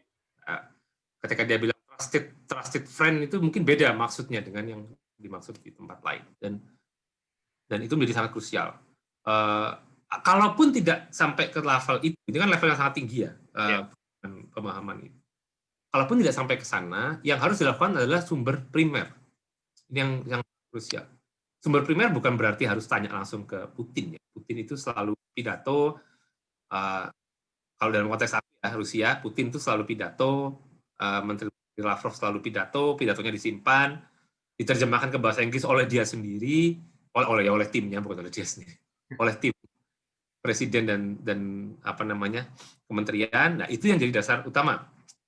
Artikel akademik misalnya, aku juga meneliti kaitannya dengan tadi ya foreign policy elites kan guys. Jadi nggak cuma dari Putin dan Lavrov, tapi juga dari beberapa scholar yang menjadi elit politik luar negeri Rusia. Itu mereka menulis dalam bahasa Rusia maupun dalam bahasa Inggris, dan itu harus dari tulisan aslinya yang diambil. Ini yang jadi masalah, kadang teman-teman langsung main aja di level satu sumber sekunder, kutip sana kutip sini dari analis lain. Bukan. Itu adalah interpretasi mereka terhadap pidatonya Putin, bukan dari teman-teman analisis sendiri pidatonya, bukan minta tolong, bukan melihat analisis Putin, analisis pidato sudut pandang orang lain. Dan itu gampang di zaman sekarang. Hampir semua pemerintahan negara punya rekaman apa punya itu, nggak cuma rekaman, ada di YouTube juga kan biasanya. Bisa dulu sumber primer itu kesannya sulit sekali, sekarang sangat mudah mengambil sumber primer. Jadi kalau masih berdasar sumber sekunder justru aku bertanya-tanya sekarang, itu nggak mau nyari aja atau males atau gimana? Karena banyak banget sumber primer. Kalau untuk baik itu discourse atau content analysis dan segala macamnya itu ya gampang sekali sekarang diperoleh. Tapi idealnya memang harus punya penguasaan bahasa dan kultur. Idealnya. Tapi memang tidak segampang itu, Mas. Penelitian kita terakhir tidak jadi karena ketersediaan data nggak ada, Mas, pidatonya. Oh, tiba-tiba semua pidatonya Bapak Presiden kita di negara kita malah susah. Dari arsip dan dari website, kita bingung juga. Pada saat kita bikin proposal ada, ternyata tiba-tiba pada saat kita teliti, di-delete semua pidatonya. Gila. Ya, itu harus jadi pertimbangan juga. Itu jadi contoh tadi ya, Mas. Kita punya gambaran ideal, tapi ternyata kita melakukan datanya tiba-tiba hilang. Ya kita harus melakukan atau tiba-tiba terus COVID, jadi nggak bisa internet. Oh iya, bisa jadi. Nah, itu kan harus ditanggulangi. Gitu. Ya, betul. Itu nanti ada triknya lah ya. Soal bahasa tadi kayaknya nggak cuma discourse analisis sih, soalnya aku juga ada kesulitan di situ. Ya betul. Jadi karena topikku memang sangat terkait sama Korea, jadi begitu kamu melihat kayak white paper, analisis ekonomi segala macam itu masih dalam bahasa Korea. Jadi meskipun aku sudah sedikit paham kayak conversational Korean dalam bahasa sehari-hari, tapi untuk memahami akademik Korean itu kan sesuatu yang berbeda, dua hal yang berbeda. Jadi yang menurutku sih memang salah satu, ini apa ya, kok ada yang bocor suaranya? Paling suaraku. Jadi kalau menurutku salah satu kayak bisa dibilang kesulitan sama kelemahannya riset-riset HI itu kadang-kadang kalau kita nggak paham bahasanya, dari mana kita tahu kalau data yang kita dapat itu legit. Ya, oke. Ya. Betul. Ya, itu betul. Itu permasalahan kita semua. Kita kebanyakan kan mendapatkan data itu hasil dari terjemahan orang atau bahkan hasil interpretasi dari penulis lain. Ya. Kayak misalnya aku mau mencari nulis tentang Korea Utara, ada memang pidato dan lain sebagainya. Tapi kebanyakan sudah aku mau lihatnya kalau sudah difilter dari pendapat orang Korea Selatan tentang mereka gitu, bukan pure dari apa yang orang Korea dari Korea Utara sendiri gitu, karena mereka punya bahasa yang mirip, jadi yang satu-satunya negara di dunia yang mungkin punya kayak pemahaman cultural, terus habis itu banyak data tentang mereka, satu-satunya ya memang cuma Korea Selatan. Jadi pada satu sisi sih memang bias jadinya. Dan itu kayak susah dihindari juga dalam beberapa hal. Ya, betul sekali Mbak. Baik ya. Tapi merespon itu, guys, merespon ya, itu. Mas. Lagi-lagi ini kan aku dan Ica didorong untuk memahami data asli karena kita di level S3 ya, Ica ya. Kalau di level S1 sebetulnya, menurutku beberapa teman sudah mencoba melakukan itu. Aku ingat salah satu mahasiswa dulu, salah dua dari mahasiswa dulu malah. Salah satu yang aku tahu pasti betul, dia menganalisis Estonia atau apa ya, dulu Latvia. Estonia dan Latvia, komparasi Estonia dan pemberitaan media di Estonia dan Latvia. Ya dia cari pemberitaan medianya dan mostly dalam bahasa Estonia kan memang. Dan bahasa Latvia. Dia coba terjemahkan. Tentu pakai alat penerjemah yang ada, entah itu Google Translate, entah yang ada. Tapi dia mencoba melakukan itu. That's one, dan itu sekarang sebetulnya sudah mulai bisa dilakukan sebetulnya ya. Memang nanti ada problem soal terjemahannya kadang tidak sesuai konteks kulturalnya. Nah, yang ini yang jadi masalah betul. Tapi kalau itu kan kalau dia mau pakai discourse jadi masalah. Tapi kalau dia mau pakai content analysis sebenarnya nggak terlalu bermasalah dalam konteks itu ya. Kalau dia bisa terjemahkan itu, lalu memang kata-kata itu berulang kali baik dalam bahasa asli maupun dalam bahasa terjemahan itu berulang kali disampaikan, berarti itu salah satu poin pentingnya kan gitu ya. Itu bisa dilakukan. Jadi maksudku adalah sebetulnya bisa dilakukan kalau teman-teman memang mau dan memang tertarik untuk melakukan itu bisa. Waktu itu kalau nggak salah dia sampai baca berapa puluh berita dan dia terjemahkan satu-satu. Dan terjemahannya kan langsung satu artikel ya, jadi harus berapa dua paragraf. Jadi terjemahkan satu-satu. Aku lihat betul itu, dia print soalnya. Setiap artikelnya itu terjemahannya dia print, lalu dia kasih poin-poin yang menurut dia penting artinya gitu. Jadi berulang kali gitu. Menurutku itu udah kerja yang luar biasa dan ya itu bisa dilakukan di level S1. Tentu tidak harus sampai puluhan berita, cuman that bisa dilakukan. Viable ya, masih viable. Masih viable. Oke. Nah, karena tadi kita sudah bicara data, pemilihan, sekarang kita masuk ke yang paling penting, Mas. Analisisnya gimana, Mas, discourse analysis ini? Karena kadang-kadang kita itu ngerti, oke, datanya ada, discourse-nya ini. Terus analisisnya gimana? Bentuk analisisnya gimana? Nah, ini yang harus Anda jawab. Anda mau share ini, screen ya? Karena biasanya coba ya. Ya, sebentar. Oke, baik. Saya coba ya. Saya coba aja. Bisa nggak share screen? Mudah-mudahan bisa. Oke. Oke. Nah, oke, bisa. Kelihatan nggak? Ya, kelihatan. Masih loading. Internetnya beda, Mas. Bukan, maksudnya internetku yang error. Biasanya. Oke, bisa. Enggak, masih loading. Kenapa ya? Udah. Di kita udah tampil, Mas. Iya, di aku yang masih error. Kayaknya udah ini. Kan error. Please move this window away from this chat application. Ya, sudah, Mas. Sudah jelas ini.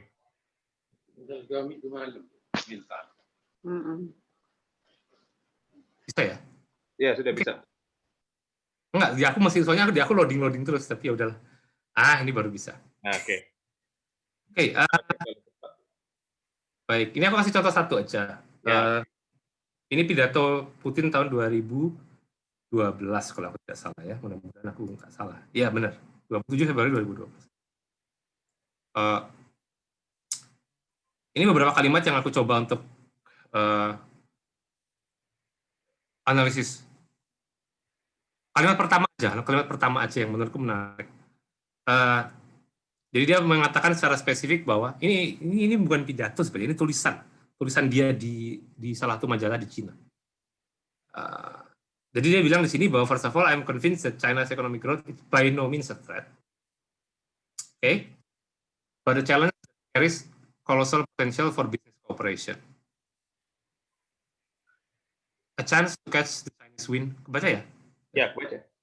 Okay, Chinese wins in the sales of our economy in order to develop the economy of the and Russian Far East. Ini salah satu part dari sekian panjang tulisan dia itu. Nah, yang aku garis bawah di sini adalah aku coba dulu tunjukkan bahwa dia sedang bicara bahwa Cina itu bukan ancaman, tapi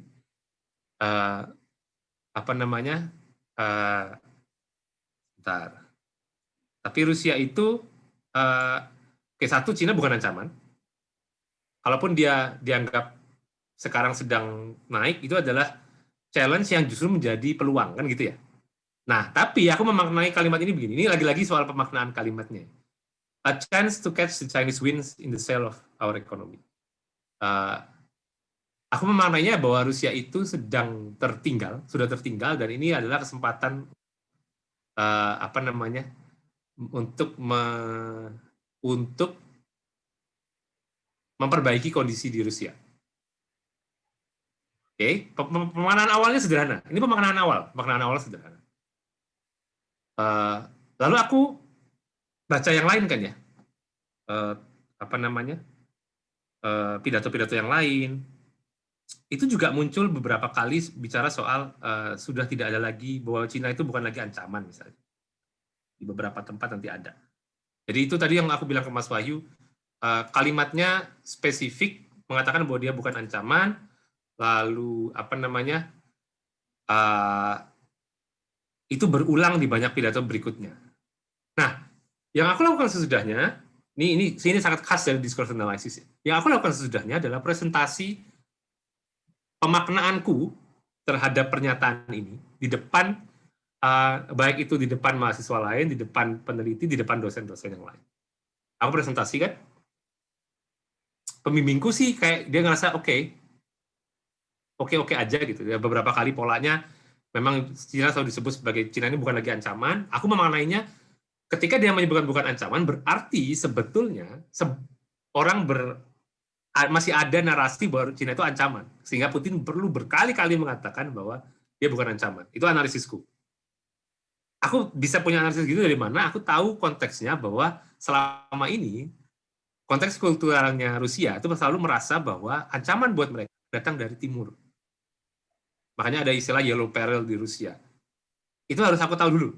Aku punya konteks itu, konteks kultural itu, guys. Jadi begitu aku baca tulisan ini, aku langsung punya analisis bahwa Putin ini sedang berusaha meyakinkan orang. Dia sedang berusaha memunculkan narasi bahwa Cina ini bukan lagi ancaman, karena di masyarakat di Rusia itu masih ada narasi itu bahwa Cina itu ancaman buat Rusia.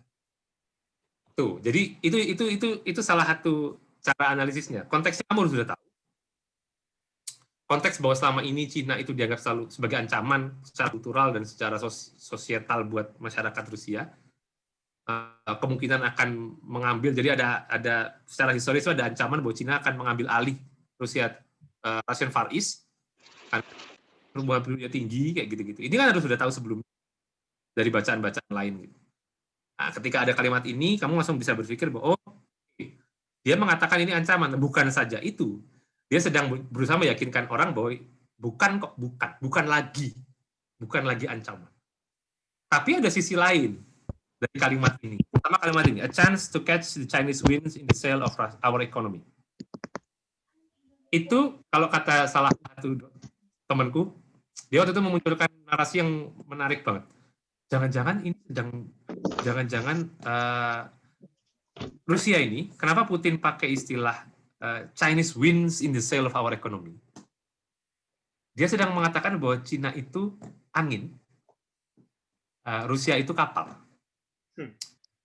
Which means China itu natural forces, sementara Rusia itu modern mechanical forces. Which is, kelanjutannya adalah berarti Cina ini kaitannya dengan poin kedua aku, bahwa Cina itu di dalam beberapa terutama yang bukan yang pernyataan pemerintah ya, tapi pernyataan scholar, itu Cina itu adalah negara yang terbelakang, Asia itu backward, tradisional, tidak modern. Itu sebetulnya merefleksikan itu sarannya salah satu temanku.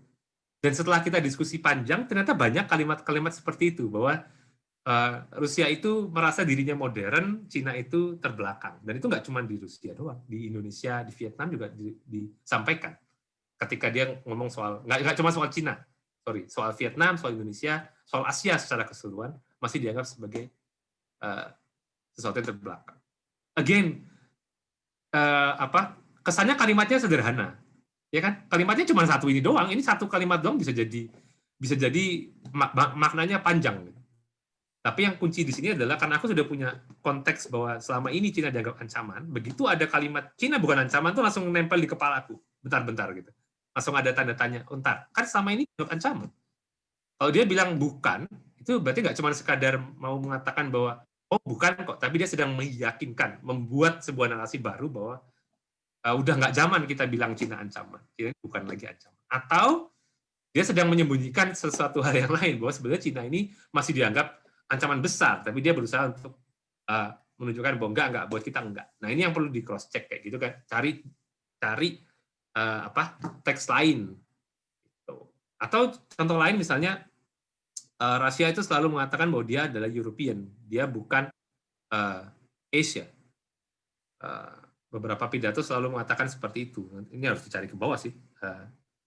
Ini cuma salah satu contoh, aku kasih gambaran bahwa yang dilakukan di sini menganalisis pidato itu sampai, kita coba lihat ke bawah ya. Aku lupa yang Cina ini sampai 90 kalau nggak salah, atau 70-an. Ini nomornya sudah 56.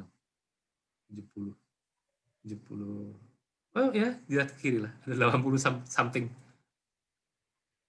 Again, yang dilihat bukan kata per kata, tapi tema besar ya. Tema besar di kalimat, di pidato-pidato itu. Soal sejarah ini juga ada berkali-kali diulang bahwa mereka teman baik karena sejarahnya sudah tidak ada masalah kayak gitu. Beberapa ini China is civilized, sudah tidak lagi barbarik, tidak lagi barbarik. China completely differently on the international stage. Berarti di domestic stage-nya dia sangat barbarik, tapi di internasional dia nggak barbarik lagi. China is civilized. Kayak gitu-gitu, itu aku baru bisa bilang bahwa itu penting karena aku tahu konteksnya di artikel lain, di banyak bahan lain, itu Cina selalu dianggap sebagai negara yang terbelakang, Asia itu terbelakang. Dan itu baru ketahuan di belakang. Ini kuncinya. Itu baru akan ketahuan di belakang setelah semua pidato ini dibaca, dikumpulkan begini, dibikin poin-poin. Ini yang sekarang ya. Versi pertamanya nggak kayak gini, versi pertamanya lebih banyak lagi poinnya. Terus setelah aku cross check lagi, oh ini nggak penting, ke delete kan jadinya. Ini nggak berulang, ini cuma sekali muncul, di delete, ini nggak penting, ini nggak sesuai dengan ini nggak sama, nggak ada narasi besar yang muncul dari teks ini, berarti di delete teksnya kayak gitu. Itu sih guys paling yang aku bisa contoh kecil di sini. Tapi sekali lagi itu kan levelnya disertasi Anda ya. Oh ya, ini levelnya disertasi. Tidak harus sampai level itu. Lagi-lagi tergantung pada yang mau kita, tentu pertanyaan penelitiannya ya. Kalau pertanyaan penelitian sangat spesifik, apakah Cina dianggap sebagai ancaman? Ya berarti langsung dicari kata-kata itu kayak gitu. Topik itu ada apa tidak? Oke, ya. Itu sekali lagi. Dan tidak harus 90 artikel. Ini yang 90 pidato. 150 ya Mas, nggak 90, 150. Enggak. Kalau sebetulnya kalau level S1 itu kalau di sini ada standarnya. Level S1 itu 5 sampai 8 sumber utama aja dia sudah bisa. Selama dia bisa justify 5 sumber utama, ini pidatonya Putin. Pidato-pidato pentingnya Putin 5 tahun terakhir itu ada 5 tentang Cina. Ya itu yang diambil, dia lihat polanya udah cukup itu. 5 sampai 8, 6 7. Untuk level 1 ya. Untuk level S2 kalau nggak salah sekitar 15 20. Aku waktu itu lakukan begitu, 40-an aku lakukan di level S2, level S3 jadi lebih panjang karena aku berarti menganalisis lebih dalam gitu. Oke. Ya, baik. Menarik sekali tadi Mas, ternyata analisisnya seperti itu. Mungkin ada teman-teman yang tertarik karena itu bisa nanti ikut di workshop yang kita laksanakan. Untuk lebih detailnya nanti kita akan atau ikut di mata kuliah nanti. Atau nanti ikut di mata kuliah menunggu Mas Ari selesai. Kita doakan cepat selesai. Oh, ada Mbak Ica. Oh iya, kan selesainya barengan nanti kurang lebih. Atau Mbak Ica duluan? Iya, Ca. Enggak, Mas Ari dulu kayaknya. Mas Ari dulu. Ya. Oke. Aku mau perpanjangan 2 tahun ya? Boleh. Oke, terakhir Mas Ari, sebelum kita tutup. Nanti sama ada pertanyaan. Ada nggak sih kelemahan dan kekurangan dari discourse analysis? Karena Anda kan lebih paham. Banyak. Oh, banyak. Paling nggak untuk level S1 dan S2 kalau mau digunakan sebagai tools itu ada kelemahan dan kekurangannya nggak? Apa kira-kira? Oke, pertama mungkin yang harus digarisbawahi adalah dia itu kan yang namanya metode itu seharusnya kan membantu kita melakukan sesuatu ya. Dalam konteks penelitianku dia akan sangat membantu, sangat relevan. Tapi kalau dipaksakan di sesuatu yang tidak relevan, just for the sake mau nyoba pakai discourse analysis itu juga tidak tepat. Satu itu ya. Jadi tentu dia menjadi tidak relevan dan menjadi sangat ganggu, menjadi sangat kurang maknanya kalau dia tidak dipakai di pertanyaan-pertanyaan yang tepat. Discourse analysis itu baru bisa berguna kalau pertanyaannya soal pemahaman, soal makna, soal tadi bagaimana satu negara atau satu orang pemimpin memaknai peristiwa tertentu, bagaimana misalnya Presiden Jokowi memaknai bagaimana dia memandang Cina, kayak gitu. Kalau ingin tahu bagaimana Jokowi memandang Cina, ya lihat pidatonya dia, cari diskurs yang dia coba sampaikan, kayak gitu-gitu kan. Itu bisa. Tapi kalau pertanyaannya adalah soal kapabilitas militer, soal pembangunan ekonomi, ya nggak masuk akal gitu. Tidak mampu gitu. Dan dia tidak akan bantu apa-apa. Yang ada malah merusak. Itu satu. Kelemahan lainnya adalah dia tadi orang akan menilai. Oke, ini akan jadi sangat repot kalau yang aku pragmatis saja ya. Kalau yang membaca adalah orang yang sangat positifis dan bahwa menganalisis sesuatu itu harus ada konsep dasar awalnya gitu. Nggak bisa karena begitu bicara soal discourse kita tidak sedang bicara truth dan jadi gini, kalau dalam konteks memaknai kan bisa saja yang dimaknai oleh orang Rusia itu jauh berbeda dengan fakta dan jauh berbeda dengan pandangan kita sebagai orang Indonesia misalnya. Makanya yang dilakukan itu adalah memaknai dari sudut pandang si subjek ketika discourse analysis. Cina sebagai teman, Cina sebagai musuh, terus nanti orang bilang, enggak kok Cina itu bukan musuh, ini loh, Cina itu kemampuan militernya segini. Enggak penting. Dalam konteks discourse analysis, enggak penting kemampuan militer Cina itu berapa, selama pemimpin Rusia saat itu memaknai dia sebagai musuh, ya dia jadi maknanya jadi musuh gitu dalam discourse. Perkara kemampuan Cina itu tidak cuma segini, tidak mengancam Rusia, tidak punya nuklirnya tidak sebanyak Rusia, that's not important. Nah kalau yang mau dilihat yang tadi, yang berapa kemampuan nuklirnya, berapa kemampuan militernya, apakah mengancam atau tidak secara nyata gitu ya, itu jangan pakai discourse. Dia akan mengacaukan itu karena bisa jadi contoh sederhana. Apakah Cina itu mengancam tenaga kerja Indonesia, tenaga kerja? Hal yang sederhana ya. Jawabannya tidak gitu. Kalau secara faktual kan tidak, nggak perlu dicari lagi gitu. Kecil segala macam.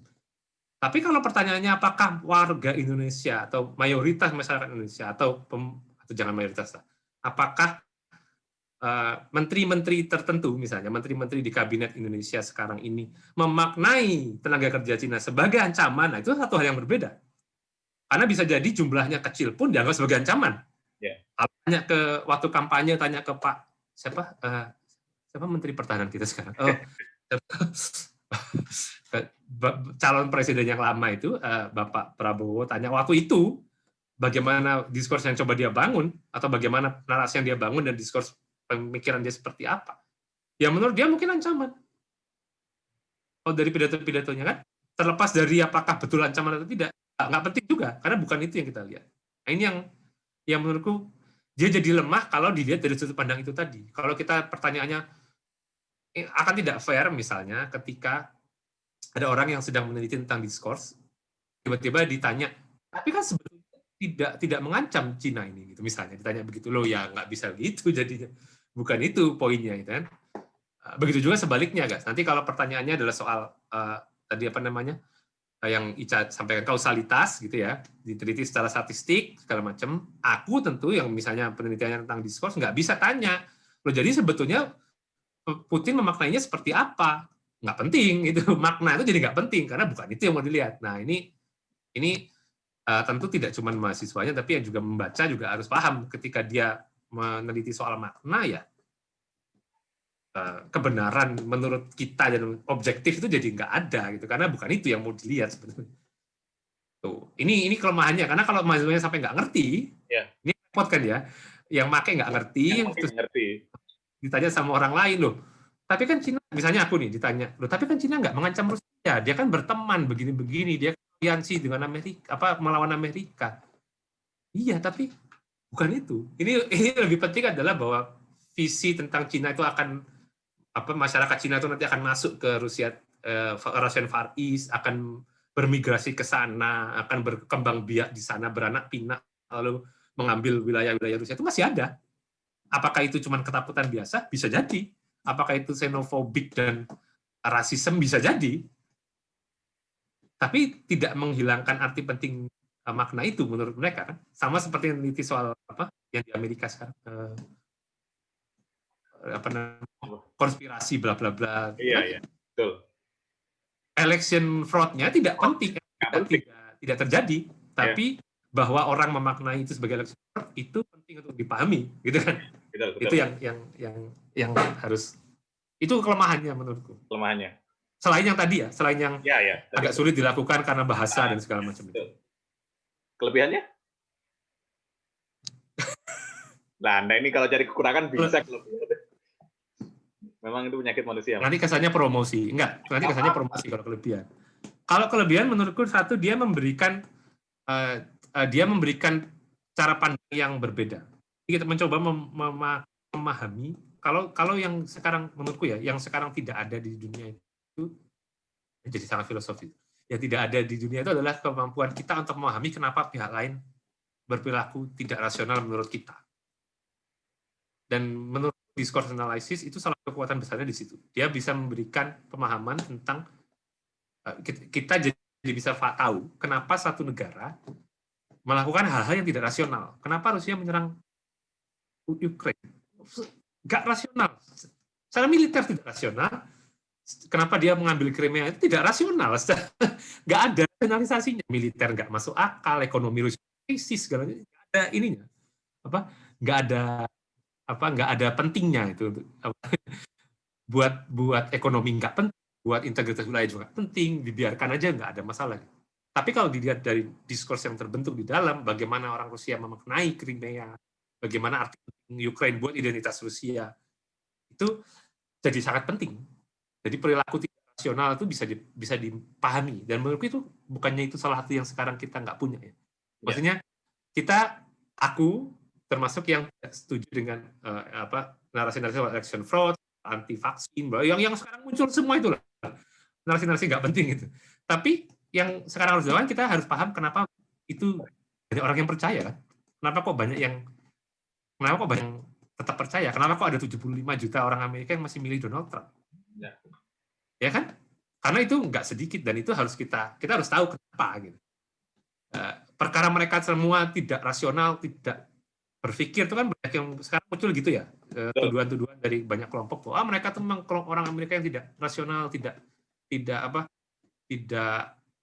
bisa mikir, dumb, stupid, bla bla bla. It doesn't help. Karena yang harus dilakukan adalah kita paham dulu mereka merasa terancam, mereka merasa kenapa bisa merasa seperti itu. Itu bisa dilakukan dengan menganalisis diskurs. Oke, baik. Terima kasih Mas Ari, karena kita dibatasi juga oleh waktu. Memang seru sekali. Memang harusnya nggak cukup 1 jam setengah. Nanti kita memang aku udah bilang ke Mbak Irfan, nggak cukup. Jadi harus ini kan pengantar. Ini hanya pengantar. Nanti kita akan bahas lebih detailnya dalam workshop yang akan kita selenggarakan kemudian. Sebelumnya ada pertanyaan-pertanyaan. Iya, sebelum aku tutup, silakan bagi yang masih ada pertanyaan, saya berikan kepada teman-teman yang ingin bertanya. Kalau nggak ada pertanyaan, asumsinya semua akan ikut workshop berarti karena nggak paham. Silakan teman-teman yang mau bertanya. Nah, sebelum saya tutup, saya akhiri diskusi kita hari ini. Saya mau bertanya, Mas. Silakan. Wah, ini Mas Yanuar. Oke. Oh ya, kemarin sudah sempat tanya Mas Agus sih waktu perkenalan dulu, Mas. Ngerjak. Oh ya. Saya Yanuar Albertus, alumni HI UNER 2016. Alumni. Ya, sudah. Ya, silakan. Iya kan, betul. Oke. Sebenarnya ini yang kemarin juga sudah pernah tak tanyakan ke Mas Agus waktu ngerjain Betul. skripsi itu. Iya. Jadi memang waktu itu bingungnya adalah menentukan jumlah pidatonya itu loh Mas. Maksudnya kayak kalau tadi Mas Ari kan bilang ada, kalau saya di standarnya universitas mungkin dibilang 5 sudah cukup. Nah, sementara kalau di kita itu maksudnya kita kan nggak punya standar kayak seperti itu loh. Nah, untuk waktu itu menentukan cukupnya gimana itu gimana. Waktu itu saya cari video pidatonya Trump. Nah, waktu itu tapi bingung. Aku harus berhenti setelah berapa pidato setelah itu. Oke. Enough ya Mas. Oke. Silakan Mas Ari. Oke, sebetulnya nggak ada standar ini ya, standar resmi pasti nggak ada. Dan kalau dalam konteks beberapa metode mungkin makin banyak makin bagus ya. Kalau dalam konteks kuantitatif makin banyak makin komplit makin bagus. Tapi dalam konteks diskurs tidak harus makin banyak, Mas Yanuar. Tentu harus tahu dulu, misalnya aku meneliti 2012 sampai 2018. Periode ketiganya, periode ketiga? Oh iya, periode ketiganya Putin. 12-18. Ada berapa pidato totalnya? Selama 6 tahun, 7 tahun itu, ada berapa total? Harus tahu dulu kan, pertama itu. Nggak perlu tahu isinya dulu, jumlah totalnya dulu ada berapa. Lalu dari situ semua kita perlu tahu, itu disampaikan di mana. Oke, lagi-lagi isinya belum tentu penting. Disampaikan di mana yang lebih penting, mana yang enggak. Lebih penting atau enggaknya ini ada kriterianya. Kalau di beberapa metode, terutama discourse analysis, ada beberapa yang semakin dia nanti nilainya semakin tinggi kalau dia semakin eksplisit menyatakan soal identitas misalnya. Kita dan mereka. Kayak tadi kalau dia bilang Cina itu ancaman, Cina bukan ancaman itu eksplisit. Tapi kalau dia nggak eksplisit itu lebih rendah. Tapi coba setelah kita tahu isinya. Sebelum itu kita harus tahu dulu itu disampaikan di mana, siapa yang menyampaikan dalam acara apa. Begitu itu udah ketahuan, kita kan bisa ada beberapa yang Putin tuh sampaikan cuman pada saat dia ketemu sama, dia lagi kunjungan, setiap kali kunjungan ke negara kan pasti ada pidato ya.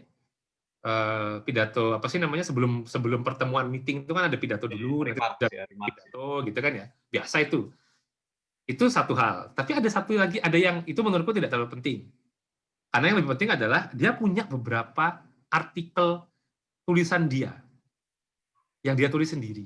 Nah, kalau yang dia tulis sendiri dan artikel, bukan pidato ya, artikel tulisan dia tulis untuk sebelum dia mau berkunjung ke Cina, dia tulis dulu beberapa halaman pandangan dia soal Rusia dan Cina di media di Rusia maupun di media Cina. Nah, kalau kayak gitu, itu poinnya lebih tinggi menurutku ya, karena itu langsung dia yang nulis, asumsinya langsung dia yang nulis, bukan pidato pendek-pendek seperti biasanya, tapi itu adalah pidato panjang yang dia perlu menjelaskan.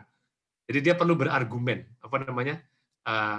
misalnya dia bilang bukan ancaman, kenapa bukan ancaman? Dia perlu jelaskan kan. Jadi itu menurutku lebih bisa jadi materi penting. Atau pidato di saat yang sangat krusial, misalnya pidato saat lepasnya Crimea dari Ukraina, bergabungnya kembali ke Rusia, Putin ngasih pidato 2014. Ah itu pidato krusial. Itu diambil, tandai. Jadi nanti sebenarnya dari 90 yang aku kumpulkan tadinya lebih banyak lagi. Ini udah jadi 90. 90 itu bisa diperkecil lagi. Yang benar-benar krusial itu misalnya cuma seingatku sekitar 15 sampai 20. Yang krusial banget. Mau dikurangi lagi sebenarnya bisa. Tinggal dilihat mana yang tadi. Kalau di level 1 mungkin yang lebih krusial pidato tergantung event pentingnya mana. Trump misalnya. Tidak semua pidatonya Trump penting, ya banyak yang tidak penting. Tapi yang penting mungkin dalam risetnya, aku nggak tahu, Mas Yanuar, misalnya kasih aku contoh ya, misalnya meriset soal pemindahan ibu kota, Yanuar pemindahan konjen. Oh iya, pemindahan yang di ini ya, yang di Yerusalem, apa namanya? Yerusalem ya. Tel Aviv Yerusalem. Berarti yang penting misalnya pidato dia di depan lobby, misalnya di depan gitu. Itu kan beberapa pidatonya aja, nggak perlu terlalu panjang, karena bisa jadi sebetulnya nanti narasinya ya bakal mirip-mirip, pidato pentingnya aja. yang diambil. Memang tidak ada standarnya, Mas Januar. Jadi harus benar-benar berdasar secara empirik yang mana. Jadi bisa tiba jadi 20 kalau memang ternyata dia banyak sekali pidato di saat-saat itu. Tapi kalau dalam konteksku misalnya, Rusia, biasanya yang jadi penting tuh yang di Munich Conference, pidato akhir tahun Rusia, Putin, tulisan-tulisan dia sebelum dia berkunjung, tulisan dia sebelum pemilu. 4 itu biasanya yang bakal dilihat banyak orang dan akan selalu dikutip karena itu momen ketika dia akan bicara panjang, lalu ada dialog biasanya. Nah itu di situ kelihatan pidato dia ada, lalu habis itu ada dialog dia dengan pertanyaan-pertanyaan dari beberapa narasumber lain. Itu revealing banget. Kalau yang lain tidak terlalu krusial, tapi cuma untuk membantu narasi besarnya bahwa dia berkali-kali mengulang itu bisa. Tapi again jumlahnya tidak terlalu, jumlahnya bisa cuma 3-4, tidak masalah juga selama itu memang yang sangat krusial. Bisa dibuktikan, menurut saya itu yang paling krusial, nggak ada masalah.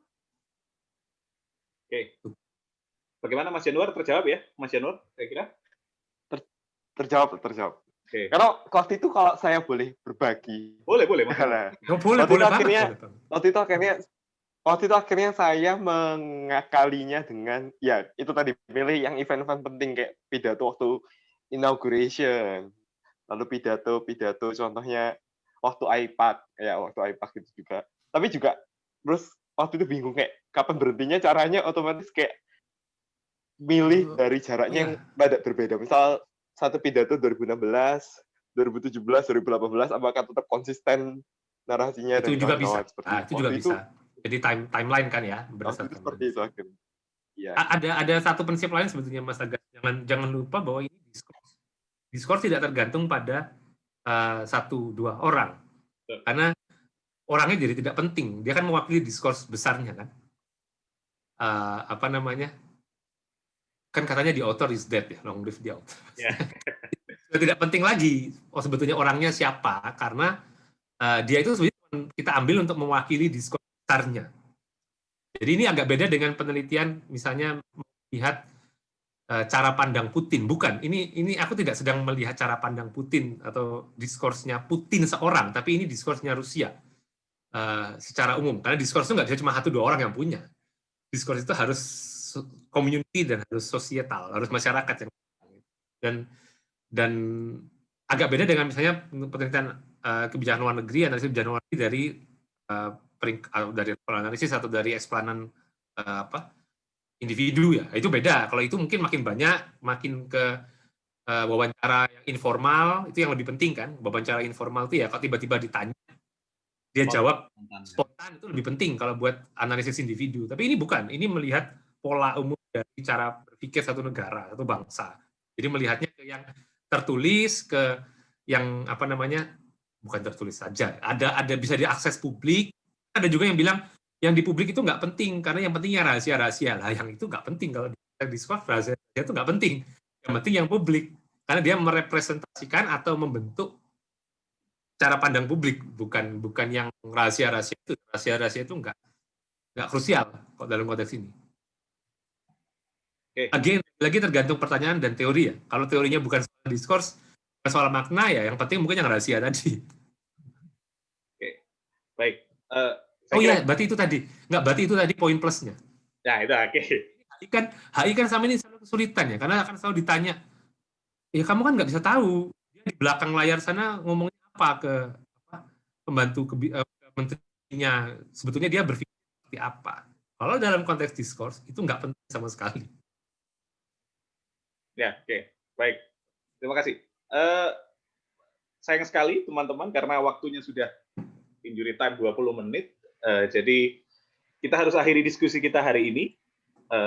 Terima kasih kepada Mas Ari dan teman-teman yang sudah berpartisipasi. Harapannya, bagi teman-teman, misalkan yang baru hadir, baru pertama kali mendengar discourse analysis, yang masih bingung, nggak apa-apa, diterima saja, didengarkan saja. Nanti at some point, mengingat-ingat pasti akan ingat, akan paham, ternyata yang dijelaskan ini. Dan kalau masih kurang paham, nanti silakan ditunggu jadwal workshop-nya. Teman-teman mungkin bisa ikut workshop untuk memahami bagi teman-teman yang tertarik ingin menggunakan metode ini. Bagaimana detailnya nanti kita akan sajikan dalam bentuk workshop.